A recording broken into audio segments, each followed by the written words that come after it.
Hi అండి. బయట ఇక్కడ బాగా వర్షాలు పడుతున్నాయి. మీ దగ్గర ఎలా ఉంది? ఈ వర్షాల్లో చల్ల చల్లగా ఉన్న ఈ వర్షాల్లో చాలా హీటెడ్ నావల్, చాలా అసలు హీటెడ్ నావల్ అని ఎందుకు అంటున్నానంటే ఇందులో అసలు లైఫ్ని బాగా నిర్వచించారు కామేశ్వరి గారు. ఆవిడకి అసలు చెప్పిన విషయం చెప్పకుండా ఎక్కడా రిపిటేషన్ లేదండి. పెద్ద పెద్ద పారాగ్రాఫ్స్, బోలెడన్ని పేజీలు, జీవిత సారాంశం. బా 300 పేజెస్ బుక్. ఓకే, నాకైతే అబ్బురంగా అనిపించింది మాట. అసలు అంత నావల్ రాయటానికి ఆవిడకి ఎంత టైం పట్టింది, అసలు ఎంత ఎక్స్పీరియన్స్ ఉంది కామేశ్వర్ గారికి అని నాకు ఎంతో రెస్పెక్ట్ పెరిగిపోయింది. సరే, కథలోకి వెళ్ళిపోదాం. ఇంకొక మంచి నవలతో మళ్ళీ కలుసుకుందాం. Thank you. నేను మెడిసిన్లో చేరాను. నాకు ముందు నుంచి డాక్టర్ చదవాలని ఉండేది. ఉన్న ఊళ్ళోనే చదువు కనుక, ఆడపిల్లనైనా మగపిల్లవాడినైనా నేనే కనుక నన్ను బాగా చదివించాలని నాన్నకి ఉండేది. నన్ను డాక్టర్ చదివించి ఇంకో డాక్టర్కి ఇచ్చి పెళ్లి చేసి ఆ ఊర్లోనే ఇద్దరి చేత ప్రాక్టీస్ పెట్టించాలని, అలా అయితే కూతురు కళ్ళెదుటే ఉంటుందన్న ఆశతో నా భావిని గురించిన ఆయన ఎన్నో ప్రణాళికలు వేస్తూ ఆలోచించేవారు. మెడిసిన్లో సీటు వచ్చింది. కాలేజీలో చేరాను. అటు బావ పోయిన పార్ట్లు మళ్ళీ చదవటం ప్రారంభించాడు. నాన్న కేకలకి తిట్లకి భయపడి ఏదో పుస్తకం ముందేసుకుని కూర్చునేవాడు, కానీ మనసు పెట్టి చదవలేకపోతున్నాడనే విషయం నాకు అర్థమయ్యేది. చదువు బావా, కనీసం ఈ నరకంలో నుంచి బయటపడి స్వేచ్ఛగా బ్రతకడానికైనా నువ్వు చదువు అని ప్రోత్సహిస్తూ ఉండేదాన్ని. నువ్వు బాగా చదివి ఏ ఇంజనీర్వో డాక్టర్వో అయితే నాన్న నన్నిచ్చి పెళ్లి చేసి ఇల్లరికం ఉంచుకుంటారు.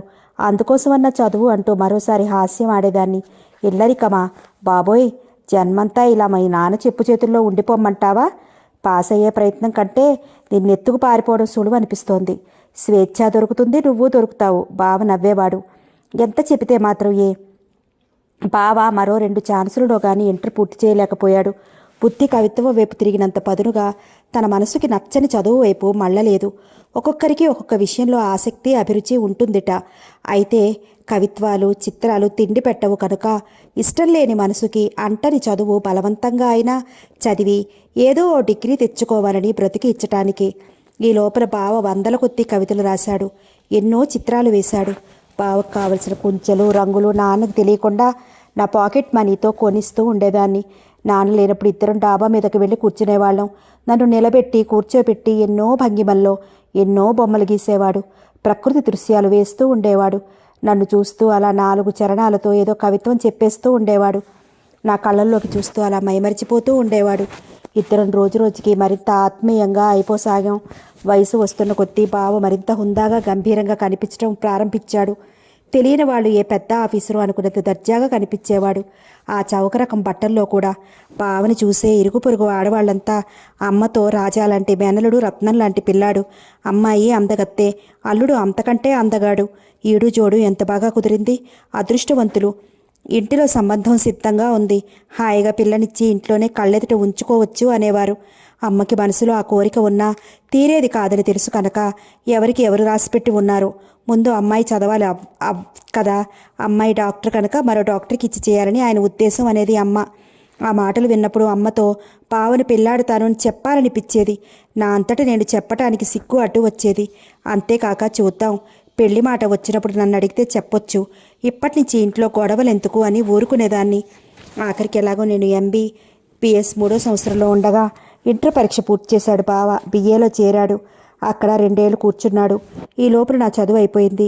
మెడిసిన్ డిగ్రీ చేతికొచ్చింది. హౌస్ సర్జెన్సీ చేయడం ఆరంభించాను. అప్పటికి నాకు 23, బావకి 25. వయసుతో పాటు మా అనుబంధం, ప్రేమ పెరిగింది. నేను MBBS ఆఖరి సంవత్సరం పరీక్ష రాసిన దగ్గర నుంచి నాన్న నాకు పెళ్లి సంబంధాలు చూడటం ప్రారంభించాడు. నేను బావని పెళ్లి చేసుకుంటానని నాన్నతో ఎలా చెప్పడమో నాకు అర్థం కాలేదు. చెబితే నాన్న ఎంతమాత్రం ఒప్పుకోరని తెలుసు. చెబితే గొడవలు తప్ప మరో ప్రయోజనం ఉండదు. నన్ను ప్రతిమాలో భయపట్టో ఏడ్చో ఆయన ఏదో విధంగా బలవంతంగా ఆ ప్రయత్నం మానిపిస్తాడని నాకు తెలుసు. నాన్న ఎదుట నిలిచి అంత గట్టిగా ఎదిరించే ధైర్యం నాకు లేదేమో అనిపించింది నాకు. అంచేత నెమ్మదిగా నా హౌస్ సర్జన్ అయ్యే వరకు కాలం గడిపితే ఉద్యోగం చూసుకుని ఇద్దరం ఎవరికీ తెలియకుండా రిజిస్టర్ మ్యారేజ్ చేసుకోవాలని నా ప్లాను. పెళ్ళంటూ అయ్యాక 4 తిట్టినా ఎవరూ ఇంకా చేసేదేమీ ఉండదు కదా అని నా ఉద్దేశం. కానీ నా బావ నా ప్లాన్కి ఒప్పుకోలేదు. అసలు నేను తనని పెళ్లి చేసుకోవడానికే ఒప్పుకోనన్నాడు. నాలాంటి దౌర్భాగ్యుడిని చేసుకుని నువ్వేం సుఖపడతావు కళ్యాణి? చదువు సంధ్య లేనివాడిని, ఆస్తి అంతస్తు లేనివాడిని కట్టుకున్న భార్యకి తిండి అయినా పెట్టలేని నాలాంటి వాడిని పెళ్ళాడి నీ బ్రతుకు పాడు చేసుకోకు కళ్యాణి అన్నాడు బాధగా, నా మాటలని తిరస్కరిస్తూ. నీకు చదువు లేకపోతే నాకుంది, నువ్వు సంపాదించలేకపోతే నేను సంపాదిస్తాను బావా. నువ్వు నేను ఒకటి అయ్యాక ఇద్దరిలో ఎవరు సంపాదిస్తేనే మనం ఆనందంగా హాయిగా ఉండటం కదా కావాలి. నీకు తెలియదు కళ్యాణి, మీ నాన్న వాళ్ళు ఎవరూ ఇష్టపడరు ఈ వివాహానికి. నేనేదో నేను పాడు చేశానని ఈ బుద్ధులు నేను నేర్పినట్లు నన్ను దుయ్యపడతారు. సరే కానీ నన్ను ఏమన్నా పర్వాలేదు, అది నాకు నా బాధ, అది కాదు నా బాధ. నీలాంటి అందగత్తెకి చదువుకున్న దానికి నేను తగను కళ్యాణి.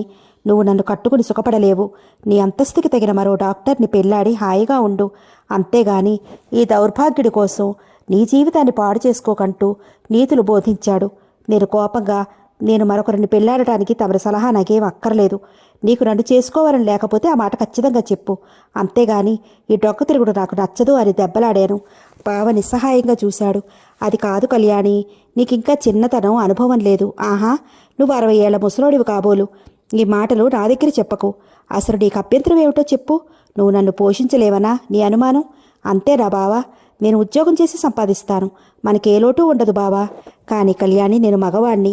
నువ్వు సంపాదిస్తుంటే ఇంట్లో కూర్చుని తినటానికి నాకెలా ఉంటుందో ఆలోచించు. ఊరికే ఎందుకు కూర్చుంటావు? బొమ్మలు గీస్తావు, రచనలు చేస్తావు. అవన్నీ నీకు పేరు ప్రఖ్యాతులు తెచ్చిపెడుతూ ఉంటాయి. నువ్వేమీ అనామకుడివి కాదు, అప్రయోజకుడివి కావు బావా.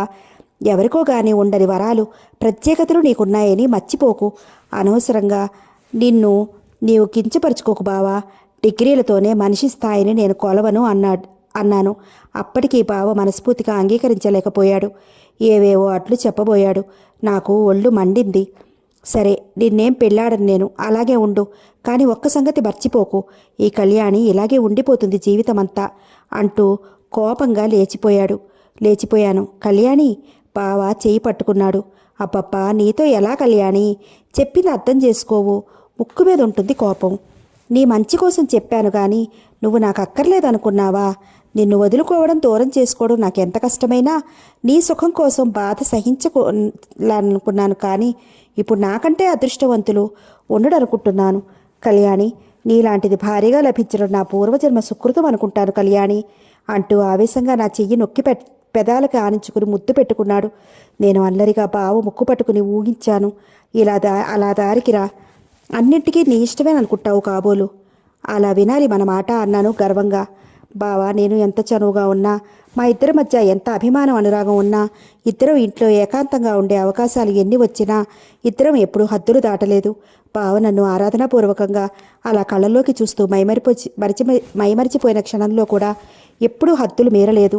బావ నా చెయ్యి మృదువుగా పట్టుకుని చెంపలకు ఆనించుకునేవాడు. పెదాలతో మృదువుగా వేళ్లను పట్టుకునేవాడు. నా మొహం 2 చేతులతో పైకెత్తి దోసిడితో మొహాన్ని కళ్ళల్లోకి చూస్తూ, కళ్యాణి, అబ్బా ఏమి అందం అనేవాడు. ఇవి చేతుల గులాబీ రేకులు గాని, ఇవి వేళ్ల తామర తూళ్ళు అనేవాడు. అలాంటి క్షణాలలో నేను కాస్త చెలించేదాన్ని. బావ చుట్టూ చేతులు వేసి గట్టిగా బావా అంటూ హత్తుకునేదాన్ని. బావ ముద్దు పెట్టుకుంటే బాగుండుననిపించేది. ముద్దు పెట్టుకోడేమిటి మొద్దులాగా అని కోపం కూడా వచ్చేది. నా ఆవేశం అర్థం చేసుకున్నట్లు బావ నా చేతులు మృదువుగా తొలగిస్తూ దాని నుంచి తప్పించుకుని, వద్దు కళ్యాణి, మనకి స్వేచ్ఛ ఉంది కదా అని తొందరపడడం మంచిది కాదు. ఏమో మన జీవితాలు ఎలా రూపుదిద్దుకుంటాయో, అన్నీ మనం అనుకున్నట్లు జరగకపోతే. నా కళ్ళల్లో కోపం చూసి ఆగి, నిజం కళ్యాణి, రేపు అన్నది ఎలా ఉంటుందో మనకు తెలియదు. మనం ఆశించినట్టు జరగకపోతే తప్పు చేశామని దోషుల్లా బాధపడే పరిస్థితి రాకూడదు అంటున్నాను అనేవాడు. నాకు కోపం వచ్చేసింది. ఇదిగో బావా, ఈ చచ్చుదద్దమ్మ కబుర్లు చెప్పకు. ఆడపిల్లని, నాకున్నపాటి ధైర్యం కూడా లేదు నీకు. ఇదిగో ఇదే చెబుతున్నాను, నిన్ను పెళ్లి చేసుకు తీరతాను. నా కట్టం ఎవరిస్తారో చూస్తాను. నేను అనుకున్నది జరిపించకపోతే నా పేరు మార్చేసుకుంటాను అని శపథం పట్టినట్లు పౌరుషంగా అన్నాను. కానీ తర్వాత ఆలోచిస్తుంటే బావ అప్పుడు ఎంత ముందు చూపుతో అన్నాడో అనిపించింది. అనుకున్నట్లుగా జరిగితే ఈ ప్రపంచంలో దుఃఖానికి అర్థమే ఉంటుంది. ఏదో మనసులోని వేడి, పౌరుషం తప్ప లోకాన్ని అర్థం చేసుకునే వయసు, అనుభవం నాకు లేక ఆ మాట ఎంత తేలిగ్గా అనగలిగాను. వయసు లేకపోయినా అనుభవం నేర్పిన పాఠాలతో బావ అన్ని నిజాలని ఆనాడు తేలిగ్గా తీసి పారేశాడు. బావని పెళ్లి చేసుకోవడం నేను అనుకున్నంత సులువైన పని కాదని చాలా కొద్ది రోజులలోనే అర్థమైంది. నాన్న సంబంధాలు వెతకడం సీరియస్గా ఆరంభించాడు. 2 డాక్టర్లను పెళ్లి చూపులకు ఆహ్వానించాడు. ఈ సంగతి అమ్మ ద్వారా నాకు చెప్పించారు నాన్న. నేనిప్పుడు పెళ్లి చేసుకోను. నాకిప్పుడు సంబంధాలేం చూడొద్దని నాన్నతో చెప్పు అన్నాను ముభావంగా అమ్మతో. హౌస్ సర్జన్స్ అయ్యేంత వరకు పెళ్లి మాటలు దూరంగా పెట్టాలని నా ఆరాటం. ఉద్యోగం దొరికాక ఇంకప్పుడు నేను స్వతంత్రురాలిని. బావని పెళ్లి చేసుకోవడం నా చేతిలో పని నా ఉద్దేశం. బాగుంది, 25 ఏళ్ళు వస్తున్నాయి, ఇంకా అప్పుడే వద్దేమిటి? అయినా ఏమో బాబు, మీ నాన్నగారితో చెప్పుకో. ఆయన చెప్పమనేది చెప్పాను. వాళ్ళని చూడటానికి రమ్మని రాస్తానంటున్నారు అంది అమ్మ. నాన్న నన్ను అడిగి ఏర్పాటు చేస్తున్నారా ఏమిటి? నన్ను అడిగితే నేనే చెప్పాను. నేను చెప్పమన్నారు కనుక నా జవాబు నీవే చెప్పు. అమ్మ నాన్నతో చెప్పింది కాబోలు. మర్నాడు నాన్న పిలిచి దగ్గర కూర్చోబెట్టుకుని తను చూసిన 2 సంబంధాల గురించి చెప్పి వాళ్ళని రమ్మంటున్నానని నీ అభిప్రాయం ఏమిటని అడిగారు. నేనేం చెప్పాలో తెలియక కాసేపు తడబడ్డాను. ఇప్పుడప్పుడే నాకు పెళ్లి చేసుకోవాలని లేదు నాన్న అని మాత్రం అనగలిగాను. హౌస్ సర్జెన్సీ అయ్యి ఉద్యోగం వచ్చాక చూద్దాం. పెళ్ళి హౌస్ సర్జెన్సీ అయ్యాక చేస్తాను. ఈ లోపల సంబంధం కుదిరితే పెళ్లి తర్వాత చేస్తాను. పెళ్ళయ్యాక ఉద్యోగం చేయడమో ఇద్దరు కలిపి ప్రాక్టీస్ చేసుకోవడమో అది మీ ఇద్దరూ ఆలోచించుకోవచ్చు. ముందు అబ్బాయి వచ్చి చూసుకొని అన్నారు నాన్న. అప్పుడు ఇంకేమట్టు చెప్పాలో తోచక గాబరా పడ్డాను. ఇప్పుడప్పుడే నాకు చేసుకోవాలని లేదు నాన్నగారు అంటూ నసిగాను. అదేమిటమ్మా ఇప్పుడప్పుడే అంటావేమిటి? 25 ఏళ్ళు వస్తున్నాయి. ఏదో చదువు పూర్తవ్వాలని ఎన్నాళ్ళు ఊరుకున్నాను గాని ఎప్పుడో చేయాల్సిన మాట అన్నారు. జవాబు ఇవ్వకుండా తలదించి కూర్చున్న నన్ను అనుమానంగా చూశారు నాన్న. నా మౌనంలో ఏదో అర్థం స్ఫురించింది కావును. ఏమిటమ్మా అసలు నీ మనసులో ఉద్దేశం ఏమిటో సరిగా చెప్పు. నీకెవరన్నా చేసుకోవాలనుందా? నీతో చదువుకున్న వాళ్ళలో ఎవరన్నా? చప్పును నేను కాదన్నట్టు తలాడించాను. నాన్న కాసేపు మాట్లాడకుండా ఊరుకున్నారు, నా జవాబు కోసం ఎదురు చూస్తూ. నేనెంతకీ మాట్లాడకపోవడం చూసి లేచి లోపలికి వెళ్ళబోతూ ఆగి, వాళ్ళని రమ్మంటున్నాను, ముందు అబ్బాయిని చూడు, నచ్చకపోతే మానేయచ్చు అన్నారు దృఢంగా నాన్న. తన నిర్ణయం మారదని సూచిస్తూ నేను గబుక్కున తల ఎత్తాను. కానీ గంభీరంగా ఉన్న నాన్నమోహం చూడగానే ఇంకేమనే సాహసం లేక తలదించుకున్నాను. కానీ అమ్మ దగ్గర ఆ రాత్రే చెప్పదలిచింది చెప్పేశాను. నేను పెళ్లి చేసుకోనంటుంటే వాళ్ళని రమ్మంటారేంటి? నేను ముందే చెప్తున్నాను, వాళ్ళని పిలవద్దు, నేనెవరిని చేసుకోను అన్నాను కోపంగా. బాగుంది గొడవ. మీ నాన్న దగ్గర మాట్లాడకూరుకుని నా మీద ఎగురుతామేమిటి? అయినా నాకు తెలియగడుగుతాను, 25 ఏళ్ళు వచ్చి ఇంకా ఇప్పుడే వద్దంటావేమిటి? అసలు నీ మనసులో ఉద్దేశం ఏమిటో చెప్పకూడదా అంది అమ్మ కూడా అనునయంగా చూస్తూ.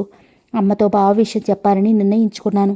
కనీసం అమ్మకైనా నా ఉద్దేశం చెప్తే నన్ను నా కోరికని అర్థం చేసుకుని ఏమన్నా సహాయం చేయగలదేమో. కనీసం నా మనసులో మాట తెలిస్తే ఈ పెళ్లి ప్రయత్నాలన్నా మానతారేమో.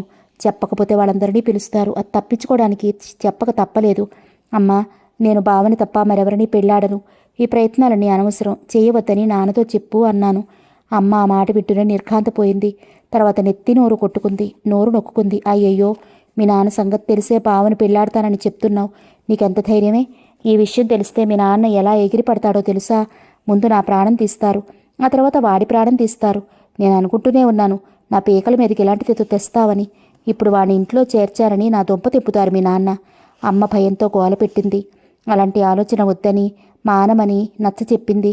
ప్రతిమలాడింది, ఏడ్చింది. కానీ ఇది ఇంకోటినా పెళ్లి విషయం.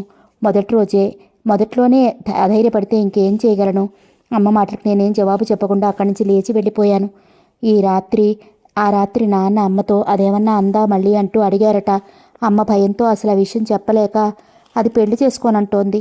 నేను చేసుకోనంటుంటే వాళ్ళని ఎందుకు పిలుస్తున్నారు అంటూ నా మీద ఎగురుతోంది అందట. సరే నేనే అడుగుతానన్నారట నాన్న. అమ్మ ప్రొద్దుటే ఈ విషయం నాతో చెప్పి ఇప్పటికైనా నా మాట వినవే తల్లి అంటూ ప్రతిమలాడింది. నాలో ఏదో మొండి ధైర్యం ప్రవేశించింది. ఏదన్నా ఎదుర్కోవడానికి మనసు స్థిరపడింది, సిద్ధపడింది. అనుకున్నట్లుగానే నాన్న టిఫిన్ చేసి తీసుకుంటున్నప్పుడు పిలిచారు. మామూలు మాటలేవో ఆరంభించి ఆఖరికి పెళ్లి మాటల్లోకి దించి, నిన్న రాత్రి మీ అమ్మతో పెళ్లి చేసుకోనన్నావట, అసలు కారణం ఏమిటో చెప్పు, నీ మనసులో మాట చెప్పు సౌమ్యంగానే అడుగుతున్నట్టున్న ఆయన గొంతులో అసహనం తొంగి చూసింది. ఏం లేదు, ఉద్యోగం దొరికాక నాకు నచ్చిన వాళ్ళని నేనే చేసుకుంటాను. మీరు అనవసరంగా సంబంధాలు చూడొద్దు ఆమె నిష్కర్షగానే చెప్పేశాను.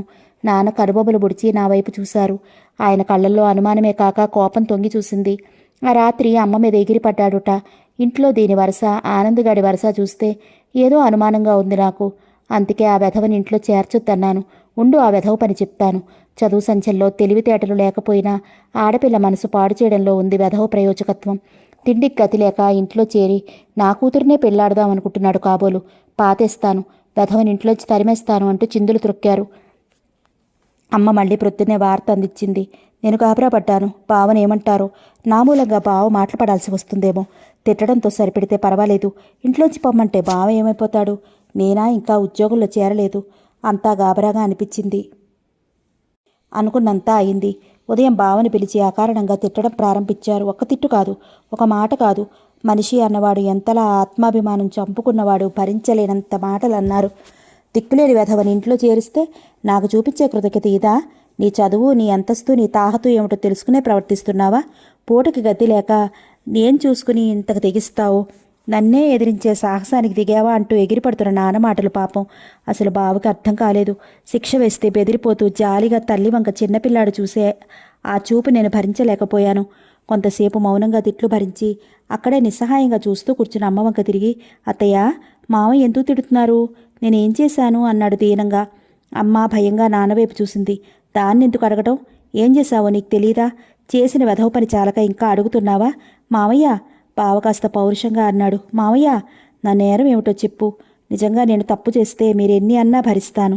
ముందు నేనేం చేశానో చెప్పండి కాస్త తీవ్రంగానే అన్నాడు. ఏం చేశావా? తిన్న ఇంటి వాసాలు లెక్క పెట్టావు. ఏమీ తెలియని కళ్యాణిని పాడు చేశావు. కళ్యాణిని పాడు చేశానా? ఏమిటి మీరనేది మావయ్య? బావ ఆశ్చర్యంగా అడిగాడు. కళ్యాణి పెళ్ళెందుకు చేసుకోనంటోంది?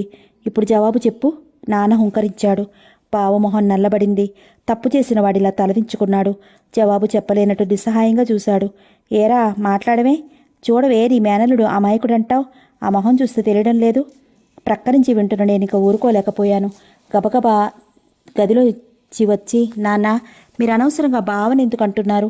బావకేం తెలియదు. నేను పెళ్లి చేసుకోనంటే మధ్య బావనెందుకు తిడతారు? తీక్షణంగా అన్నాను. నువ్వెందుకు చేసుకోనంటున్నావో నాకు తెలుసు. ఇదిగో ఇదిగో ఈ దౌర్భాగ్యుడు కారణమని నాకు తెలుసు. నీకు నేర్పి పెట్టింది, నిన్ను పాడు చేసింది వీడేనని నాకు తెలుసు. నిన్ను పెళ్ళాడి ఈ ఆస్తికంతకి. మావయ్య, బాధగా అన్నాడు ఆనంద్. నన్ను మీరు అనవసరంగా అపార్థం చేసుకుంటున్నారు. ఆస్తి కోసం కళ్యాణిని పెళ్ళాడాలనే కోరికే లేదు. కళ్యాణిని పెళ్ళాడే అర్హతలు నాకు లేవని తెలుసు. నాకంతా ఆశ కోరిక లేవు. బావా, నువ్వు ఊరుకో. నాన్న, అవును, నేను బావని పెళ్ళాడతాను. అయితే ఇందులో మీరు అనుకున్నట్టు బావదేం లేదు. బావ నాకేమీ చెప్పపెట్టలేదు. అసలు మీరు ఇష్టపడరని, వద్దంటారని ముందు నుంచి భయపడి వద్దంటూ నచ్చ చెప్తున్నాడు నాకు. ఇందులో బావ నేరం ఏమీ లేదు. మీరు అనాల్సింది ఏమన్నా ఉంటే నన్ను అడగండి, నన్ను అనండి, తెగించి ధైర్యంగా అనేశాను. అంతవరకు వచ్చాక ఇంకా దాచాల్సిందేం కనపడలేదు. నాన్న నా ధైర్యానికి తనతో అంత సూటిగా నా కోరిక చెప్పినందుకు కొన్ని క్షణాలు నిర్ఘాంతపోయి మాట్లాడలేకపోయారు. ఏమిటి, వీడిని పెళ్ళాడతావా? చూశావటే, నేను చెప్పలేదు. వీడు చేసిన పని చూశావా? ఇప్పటికైనా తెలిసిందా వీడెలాంటివాడో? నాన్న కోపంతో అంతకంటే మాట్లాడలేకపోయారు. నాన్న, మళ్ళీ చెప్తున్నాను, మీరు అనవసరంగా బావని ఎందుకంటున్నారు? బావ తప్పేం లేదు. నాకు ఇష్టమైంది నేను చేసుకోవాలనుకుంటున్నాను. దానికి ఇంత రాద్ధాంతం అనవసరం. నిష్కర్షగా చెప్పేశాను. ఆ తర్వాత ఆయన గొడవ ఓ భారతం అవుతుంది చెప్తే. నన్ను బావని కలిపి తిట్టారు. దీనికంతటికీ అసలు కారణం అమ్మ అంటూ అమ్మని తిట్టారు. ఆ దౌర్భాగ్యుని ఎలా పెళ్లాడతావో చూస్తారని ఎగిరారు. వాడిని పెళ్ళాడి ఏం తింటావు, నీకేం పెడతాడు ఆలోచించావా అని నచ్చ చెప్పబోయారు. ఏం చెప్పినా వినలేదు. బావకి చదువు లేకపోతే నాకుంది. నేను ఉద్యోగం చేస్తానన్నాను. మనకింత డబ్బుంది, అది చాలదా? బావకి లేకపోతేనే మని వాదించాను. నా పరువు ఏమిటి, హోదా అంతస్తు ఏమిటి, నా కూతురికి వీడా మొగుడు అంటూ వాపోయారు నాన్న. కోపం, బెదిరింపులు, నచ్చ చెప్పడాలు అన్నీ నిష్ప్రయోజనమయ్యాక ఆఖరి అస్త్రంగా బావని ఇంట్లో నుంచి పొమ్మన్నారు. బావతో పాటు నేను పోతా అన్నా. పొండి పొండి, నా కంటికి కనిపించకండి అంటూ కోపంగా ఇంట్లో నుంచి వెళ్ళిపోయారు. బావ నా మీద అలికి కూర్చున్నాడు మాట్లాడకుండా. చూసావా, నేను చెప్తే విన్నావు కాదంటూ నిష్ఠూరమాడాడు. ఇప్పటికైనా మించిపోయింది లేదు. నీ ఆలోచన మానుకో. నేను ఇంటిలో నుంచి పోతాను. ఏదో ఒక గుమాస్తా ఉద్యోగం దొరక్కపోదు నా చదువుకి. లేకపోతే ఏ కూలోనాలో చేసుకుని బతుకుతాను. ఎంత అయ్యాక ఇంకా ఇక్కడ ఉండలేను అంటూ కళ్ళనీళ్లు పెట్టుకున్నాడు. బావని ఓదార్చాను. ఏదో మార్గం చూద్దాం, తొందరపడి ఇంట్లోంచి వెళ్లకు. ఈ 2-3 నెలలు నా హౌస్ సర్జెన్సీ ఎలవెన్స్లో ఎవరన్నా స్నేహితుల సహాయంతో బ్రతకలేకపోం. ఏదో ఒకటి చేద్దామని నచ్చ చెప్పాను, ధైర్యం చెప్పాను. నాన్న ఏదో కోపంలో ఇంట్లో నుంచి పొమ్మన్నారు కానీ నిజంగా నన్ను ఇంట్లో నుంచి పంపరని, నన్ను దూరం చేసుకోరని నమ్మకం ఉంది నాకు. నన్ను చూడకుండా నాన్న ఒక్కరోజు కూడా ఉండలేరని నాకు తెలుసు. కన్న కూతురిని ఇంట్లోంచి పొమ్మనడం అంత సులువు కాదని, తెలియనంత చిన్నదాన్ని కాదు. నాన్న మళ్ళీ ఇంట్లో నుంచి పొమ్మన్నప్పుడు చూద్దామన్నాను నమ్మకంగా. కానీ నా అంచనాలన్నీ తప్పులయ్యాయి. నిజమే, నాన్న కన్న కూతురిని ఇంట్లోంచి పొమ్మనలేదు. అంతవరకు నా ఆలోచన తప్పలేదు. కానీ బావని ఇంటిలో నుంచి పంపించేశారు నాన్న. నేను 4 రోజులు పబ్లిక్ హెల్త్ పోస్టుకి వెళ్ళి వచ్చేసరికి అతి తెలివిగా ప్లాన్ చేసి బావని పంపేశారు. నేనటు ఊరు వెళ్ళగానే బావని అనరాని మాటలని ఇంట్లో నుంచి నడవమన్నారట. అమ్మ అంత అర్ధాంతరంగా పొమ్మంటే ఎక్కడికి పోతాడు? ఏదైనా ఉద్యోగం చూసుకునే వరకైనా ఉండనియండి అంటూ గోల పెట్టి ప్రతిమలాడి ఏడ్చినా వినలేదట. వీల్లేదు, మరో రోజు ఉండటానికి వీల్లేదు అంటూ మొండిగా పంపేశారట. నాన్న మహా ఉదారంగా ఉద్యోగం దొరికే వరకు వాడుకోమని 1000 రూపాయలు ఇచ్చారట. బావ డబ్బు తిరస్కరించి వెళ్ళిపోయాడట. అత్తయ్య, ఏనాటికన్నా నేను మళ్ళీ ఈ ఇంట్లో అడుగు పెట్టడం జరిగితే అది నేను ప్రయోజకుడయ్యాకే. నా స్థితి చూసి మామయ్య కళ్యాణిని నాకిచ్చి పెళ్లి చేయలేదని బాధపడే స్థితికి వస్తేనే మీ కట్టికి కనిపిస్తాను అన్నాడట. వాళ్ళమ్మ గాజుల జత ఒకటి మాత్రం తనతో తీసుకెళ్లాడట. నేను ఇంటికి రాగానే అమ్మ నన్ను కౌగిలించుకుని ఏడుస్తూ చెప్పింది ఈ విషయం. కాసేపు నేను నోట మాట రాక నిలబడిపోయాను. ఆ తర్వాత ఎంత ఏడ్చానో, ఎన్ని రోజులు భోజనం చేయకుండా బావ కోసం కుమిలిపోయానో ఎంతని చెప్పగలను. బావ తను వేసిన చిత్రాలు, కవితలు అన్నీ నా కోసం వదిలి వెళ్ళిపోయాడు. నా టేబుల్ మీద నా ఫోటో మాత్రం తీసుకెళ్లాడు. నా కోసం ఉత్తరం రాసి పెట్టాడు. నా కళ్యాణి, ఈ పరిస్థితి ఎప్పుడో తప్పదని నేను అనుకున్నదంతా అయింది. నా కోసం నేనేం బాధపట్టలేదు. భవిష్యత్తు గురించి భయపడటానికి నేనేమి చిన్నపిల్లవాడిని కాదు. ఏదో విధంగా పొట్ట పోసుకోగలను. నా దిగులు, నా చింత, నా బాధ అంతా నీ గురించే కళ్యాణి. నీకు దూరం అవుతున్నందుకు పడే బాధ కంటే నన్ను గురించి నీవు పడే బాధ తలుచుకుంటే నేనెక్కడ ఉన్నా సుఖంగా ఉండలేను కళ్యాణి. నీ ఆలోచనలు నాకు మనశ్శాంతినియ్యవు.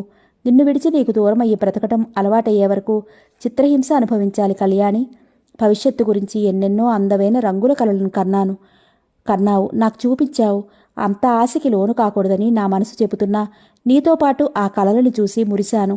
అవి ఇప్పుడింక కలల్లో చూసి మురవాల్సిందే అన్న విషయం తలుచుకుంటే ఎంత బాధగా ఉంది. నన్ను మర్చిపోయి నీ అంతస్తుకి తగిన వాడిని పెళ్ళాడి సుఖపడు అని అంటుంటే ఆ మాటలు నా మనసులో నుంచి వచ్చినవి కావని నీకు తెలుస్తుంది. ఒకరినొకరు మర్చిపోయి సుఖంగా బ్రతకడం సాధ్యమే అయితే ఇప్పుడు అనుభవించే బాధకి అర్థమేముంటుంది? అది జీవితంలో సాధ్యమా కళ్యాణి? నేనెక్కడ ఉన్నా నీ వాడిని. నీకు తప్ప నా మనసులో మరొకరికి చోటు ఎప్పటికీ ఉండదు. ఈ నిర్ణయం మారదు. నాలా నిర్ణయాలు తీసుకోవడం నీకు కుదరదు. అనవసరంగా పరిస్థితులు ఎదిరించి ఎటూ కాకుండా బాధపడటం కంటే నీ మేలు కోరే తల్లిదండ్రుల మాట విని భవిష్యత్తుతో రాజీపడు. అంతకంటే నేనేమి చెప్పగలను కళ్యాణి? నేనెక్కడికి వెళుతున్నానో, ఏం చేస్తున్నానో, ఏం చెయ్యాలో ఏదీ కోరని అయోమయ స్థితిలో వెడుతున్నాను. రేపు అన్నది ప్రస్తుతానికి నాకు లేదు నా కళ్యాణి. ఏనాటికైనా కనిపించడం అంటూ జరిగితే అది నేను గర్వంగా మీ నాన్న ముందు తలెత్తుకుని నిలబడ్డనాడే. ఆ రోజంటూ వస్తే నీకంటే సంతోషించేవారుండరని నాకు తెలుసు.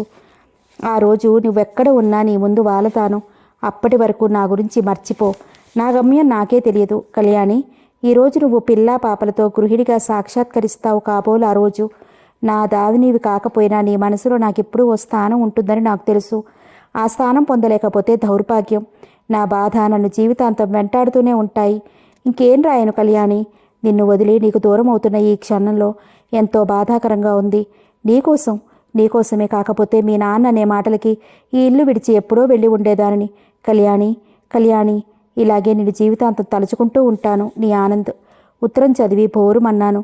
నిన్ను మర్చిపోవడమా బావా? నువ్వు లేని నాకు ఈ జీవితంలో ఇంకేం మిగిలింది? నేనెలా ఉండను బావా అంటూ బోరున ఏడ్చాను. రాత్రి బవళ్ళు తిండి తిప్పలు లేకుండా రోజులు తరపరి కుళ్ళి ఏడ్చాను. బావన్ నాకు దూరం చేస్తే కొన్నాళ్ళు బాధపడి నేనే వద్దనుకుంటానని, తను త్వరలోనే దారికి వస్తానని, పెళ్లి చేసుకోవడానికి ఒప్పుకుంటానని నాన్న అనుకుని ఉంటారు. కానీ నేను ఇలా పిచ్చిదానిలా తయారవుతానని ఎదురు చూడని నాన్న నా గురించి బెంగపడడం ఆరంభించారు. రోజుల తరబడి భోజనం మాని ఏడుస్తున్న నన్ను చూసి అమ్మ కన్నీళ్లు పెట్టుకునేది. బావ వెళ్ళిన వారం రోజులకి నాన్న నెమ్మదిగా నా గదిలోకి వచ్చి అనునయించబోయారు. అంతవరకు వారం రోజులుగా నాన్న మొహం కూడా చూడకుండా గదిలో పడి ఉన్న నేను ఒక్కసారిగా ఆవేశంతో నాన్న మీద ఇంతెత్తున ఎగిరిపడ్డాను. మీరు మనుషులు కారు, రాక్షసులు. మమ్మల్ని బాధ పెట్టినందుకు ఆ దేవుడంటూ ఉంటే తప్పక శిక్షిస్తాడు. ఓ రోజు కానియండి, బావని ఇంటిలో నుంచి వెళ్తే పంపగలిగారు. కానీ నా మనసులో నుంచి బావను పంపేయడం మీ తరం కాదు. ఇంకా హాయిగా ఆనందించండి. మీ కూతురు జన్మంతా ఇలాగే పడుండటం చూసి సంతోషించండి. ప్రాణం పోయినా నేను మరొకరిని పెళ్ళాడను. ఉద్యోగం చూసుకుని ఇంటిలో నుంచి వెళ్ళిపోయి చచ్చినా మళ్ళీ గుమ్మం తొక్కను. మీ డబ్బు, మీ ఆస్తి అంతా కట్టకట్టుకుని మీతో తీసుకువెళ్ళండి. ఇంతకు మించి మీరు తండ్రిగా నేను కూతురు కాదు అంటూ, మీ తండ్రి కానీ నేను కూతురుని కానీ కాదు అంటూ ఏమిటేమిటో ఆ దుఃఖంలో, ఆ బాధలో నోటికొచ్చినట్టల్లా నాన్న అనేశాను. నాన్న ఏమంటారు మొహం దించుకుని వెళ్ళిపోయారు. 2 నెలలు ఎన్నాళ్ళు గడిచినా నేను మామూలు మనిషిని కాలేకపోవడం చూసి నాన్న, అమ్మ బెంగ పెట్టేసుకున్నారు. ఆసుపత్రికి వెళ్ళడం, ఇంటికి వచ్చిన దగ్గర నుంచి అలా నా గదిలో పడుకుని ఉండేదాన్ని. ఎవరితోనూ మాట్లాడకుండా. అమ్మ 10 సార్లు ప్రతిమలాడితే భోజనం ముందు కూర్చుని లేచిపోవడం అది వరుస. అనుక్షణం బావ గుర్తుకు వచ్చేవాడు. ఎటు చూసినా బావే కనిపించేవాడు. అలా అర్థాంతరంగా చేతిలో డబ్బు కూడా లేకుండా బావ ఏం అస్వస్థలు పడుతున్నాడో, ఎక్కడున్నాడో, ఏం చేస్తున్నాడో ఆలోచిస్తుంటే ఏడుపు ముంచుకొచ్చేది. బావ మళ్ళీ జీవితంలో కనిపిస్తాడా అని ఏడ్చేదాన్ని. బావా, నీకోసం నువ్వు ప్రయోజకుడికి వచ్చే వరకు 1 సంవత్సరం కాదు, ఎన్ని సంవత్సరాలైనా నీకోసం అలాగే ఎదురు చూస్తాను బావా. నువ్వు వచ్చే వరకు అలాగే ఉంటాను. నువ్వు తప్ప మరొకరు నా జీవితంలోకి ప్రవేశించరు అంటూ పిచ్చి పిచ్చిగా ఎదురుగా లేని బావను ఉద్దేశించి వాగ్దానాలు చేస్తూ ఉండేదాన్ని. బావను నేనెంత ప్రేమిస్తున్నానో, వాంఛిస్తున్నానో బావ ఉన్నప్పటికంటే లేనప్పుడు బాగా తెలిసింది. బావకి నేను ఎంతగా కోరుకున్నానన్న సంగతి బావ ఉన్నన్ని రోజులు నాకు అర్థం కాలేదు. ఎన్నాళ్ళైనా నా పరిస్థితి మారకపోవడం చూసి నాన్న అమ్మతో ఏమిటి దీని వరస ఇలా ఉంది, మళ్ళీ మామూలుగా మన పిల్ల ఇంట్లో తిరగదేమిటి అని దీనంగా అడిగారట ఓ రోజు. సమయం చూసి కడుపు మండిపోతున్న అమ్మ నాన్నని ధైర్యంగా 4 తులిపేసింది. చేతులారా చేసి ఇప్పుడెందుకు బాధపడటం, కన్న కూతురి సుఖం కావలసి వస్తే ఇలా చేసేవారా, అదేం కాని పని చేస్తానందని ఇలా చేశారు. వాడికేం కన్నొంకరా కాలొంకరా, వాడికి డబ్బు లేకపోతే మన కుటదంతా వాళ్ళిద్దరిది కాదా, నిక్షేపంలా మనసులు కలిసిన వాళ్ళిద్దరికీ పెళ్లి చేసి ఇంట్లో కళ్ళెదుట ఉంచుకుంటే మన రోజులు మనకి ఎంత హాయిగా గడిచిపోయేవి. వాడి మీద మీకెప్పుడూ సదభిప్రాయం లేదు. ఏదో దిక్కులేక ఇంట్లో ఉన్నాడని వాడిని ఓ పురుగులా చూశారు. ఎప్పుడు మీరు పారేసే ఆ విధవ తింటికి ఆశపడిన వాడిలా ఆత్మాభిమానం చంపుకుని ఉన్నాడు అనుకున్నారా? కేవలం దాని మీద ప్రేమ కొద్దీ వాడలా అన్నీ సహించి మీ ఇంటిలో పడున్నాడు. కానీ ఈ మాత్రం తిండి కూలి పని చేసుకున్నా దొరుకుతుంది. ఇంకే మీ మంట చల్లారిందా? హాయిగా ఉండండి.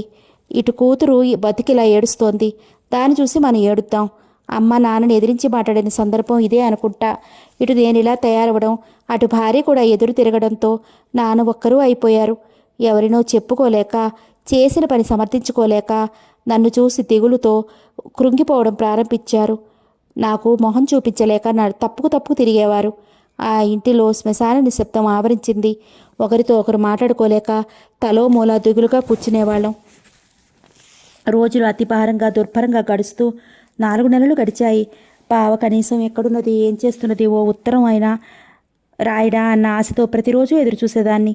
రోజులు గడుస్తున్న కొద్దీ బావ అన్నట్టే తను సాధించాలనుకున్నది సాధించే వరకు తన ఉనికి ఎవరికీ తెలియపరచకూడదన్నది స్పష్టమైంది.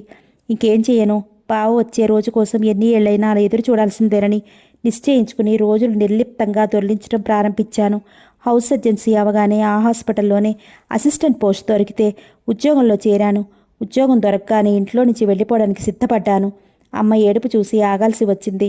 నాన్న కూడా కళ్ళనీళ్లు పెట్టుకుని, నీ మేలు కోరి నీ చేసిన పనికి ఇంత శిక్ష వేస్తావా, మీ నాన్నని క్షమించలేవా అంటూ పెట్టి సర్దుకుంటున్న నా చేయి పట్టుకుని దీనంగా అడిగారు. నేను మొహం తిప్పుకుని జవాబియ్యలేదు. ఏదో మీ నాన్న తొందరపడ్డారు, జరిగిందేదో జరిగింది, ఒక్కగానొక్క పుల్లవి, నువ్విలా మా దగ్గర నుంచి వెళ్ళిపోతే మేమేమైపోవాలి తల్లి, ఇంకేం చూసుకుని ఏం బతకాలి, వెళ్ళాలంటే నా శవం మీద నుంచి వెళ్ళు అంటూ అమ్మ ఒకటే ఏడుపు. ఎంత బింకంగా ఉండాలన్నా ఆమె ఏడుపు చూసి కరిగిపోయాను.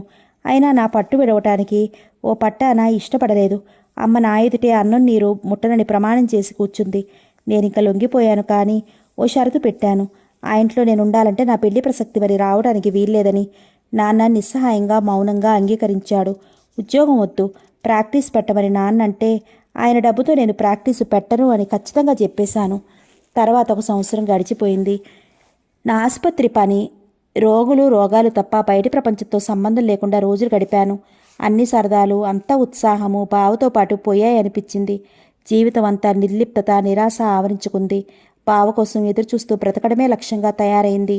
మొదటిలో మాదిరి దుఃఖం లేకపోయినా బాధకి అలవాటు పడిపోయి ఓ గాడిలో పడింది మనసు. ఈ ఏడాదిలో నాన్న చాలా మారిపోయారు. పూర్వపు గాంభీర్యం లేదు, కూరలు తీసిన పాములా అయిపోయారు. ఎప్పుడూ దిగులుగా కనిపించేవారు. బ్లడ్ ప్రెషర్ మరింత ఎక్కువయింది. సంవత్సరం అయ్యాక నేను కాస్త తేరుకున్నట్లు కనిపించగానే మళ్ళీ నాన్న నెమ్మదిగా నాకు నచ్చ చెప్పడానికి ప్రయత్నించారు. ఆ మాట వింటూనే ఎగిరిపడ్డాను. ఆ ప్రసక్తి తెస్తే ఇంట్లో నుంచి పోతానని బెదిరించాను. ఆ తర్వాత నాన్నే ఓ రోజు స్వయంగా చెప్పారు. చాలా రోజుల తర్వాత అమ్మ నాతో అన్ని రకాలుగా అన్ని మాటలు మాట్లాడిన సందర్భం అదే.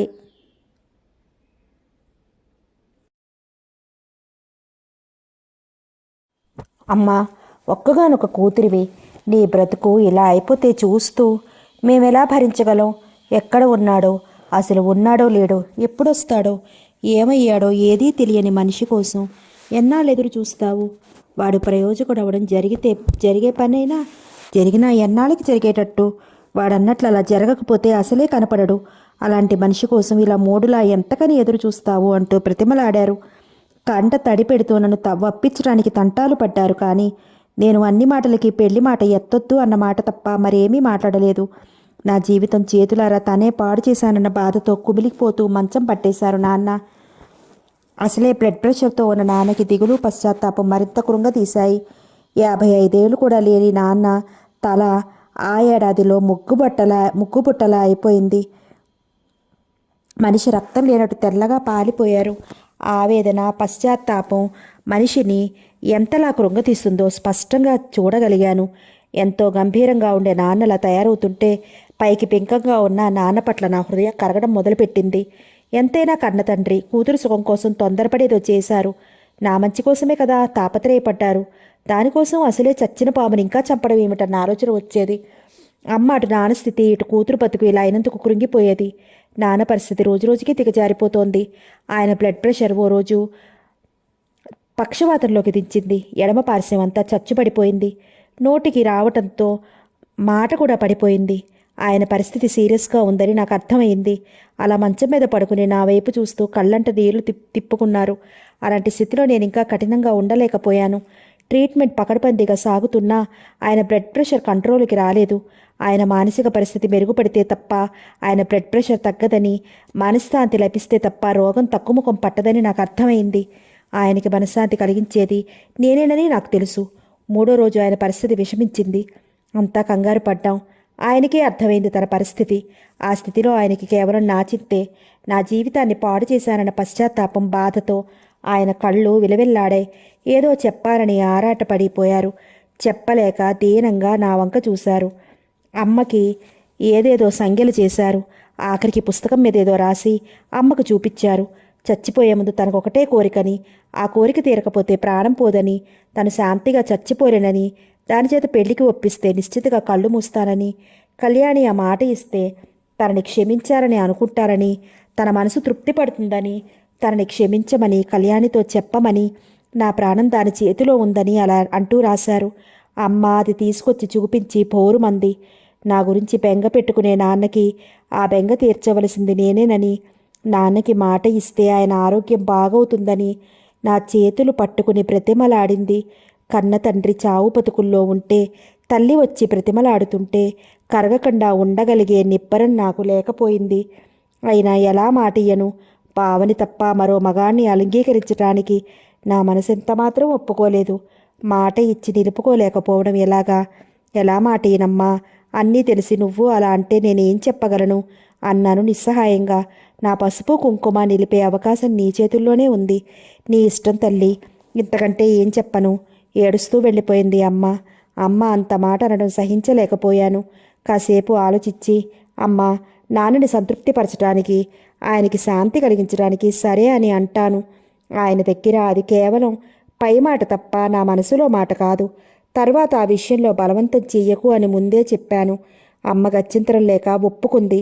అవసాన దశలో ఉన్న నాన్న ఆత్మశాంతికి అబద్ధం చెప్పడానికి నిశ్చయించుకున్నాను. అమ్మ నాన్న దగ్గరికి తీసుకెళ్ళి నేను పెళ్లికి ఒప్పుకున్నానన్న మాట చెప్పి, ఇంకా మీరు భయపడకండి, నిశ్చింతగా ఉండండి అంది. ఆ మాటకి నాన్న కళ్ళు ఆనందంతో చెమ్మగిల్లాయి. కళ్ళల్లో తప్పు చేసిన మనిషిని క్షమిస్తే చూసే కృతజ్ఞత తొడికిసలాడింది. స్వాధీనంలో ఉన్న చెయ్యి చాచి నన్ను దగ్గరికి లాక్కుని గుండెలకి హత్తుకున్నారు. పదే పదే నా జుట్టు నిమురుతూ ఏదో అనిర్వచనీయమైన ఆనందంలో మునిగిపోయారు. మళ్ళీ నా బ్రతుకు బాగుపడుతుందని ఆయనకి ధైర్యం వచ్చి ఉంటుంది. ఆయన ధైర్యానికి చలించాను. దగ్గర కూర్చుని ధైర్యం చెప్పి ఓదార్చాను. నా గురించి బెంగపడవద్దని, బాగానే ఉన్నానని, ఉంటానని చెప్పాను. ఆయన అలా నన్ను వదలకుండా నా చెయ్యి పట్టుకుని మగతలోకి జారారు. తర్వాత 2 రోజులకి నాన్న పరిస్థితి కాస్త మెరుగైంది. మరో వారం రోజులకి నాన్న ప్రమాదం నుంచి తప్పుకున్నారని, ఆందోళన పడాల్సిన స్థితి దాటిందని డాక్టర్లు నిశ్చయించారు. నాన్నకి కొద్దిగా మాట రావడం మొదలుపెట్టింది. స్పష్టంగా ఇంకా లేకపోయినా ఆ మాత్రం మాట్లాడగలిగినందుకు అందరం ఆనందించాం.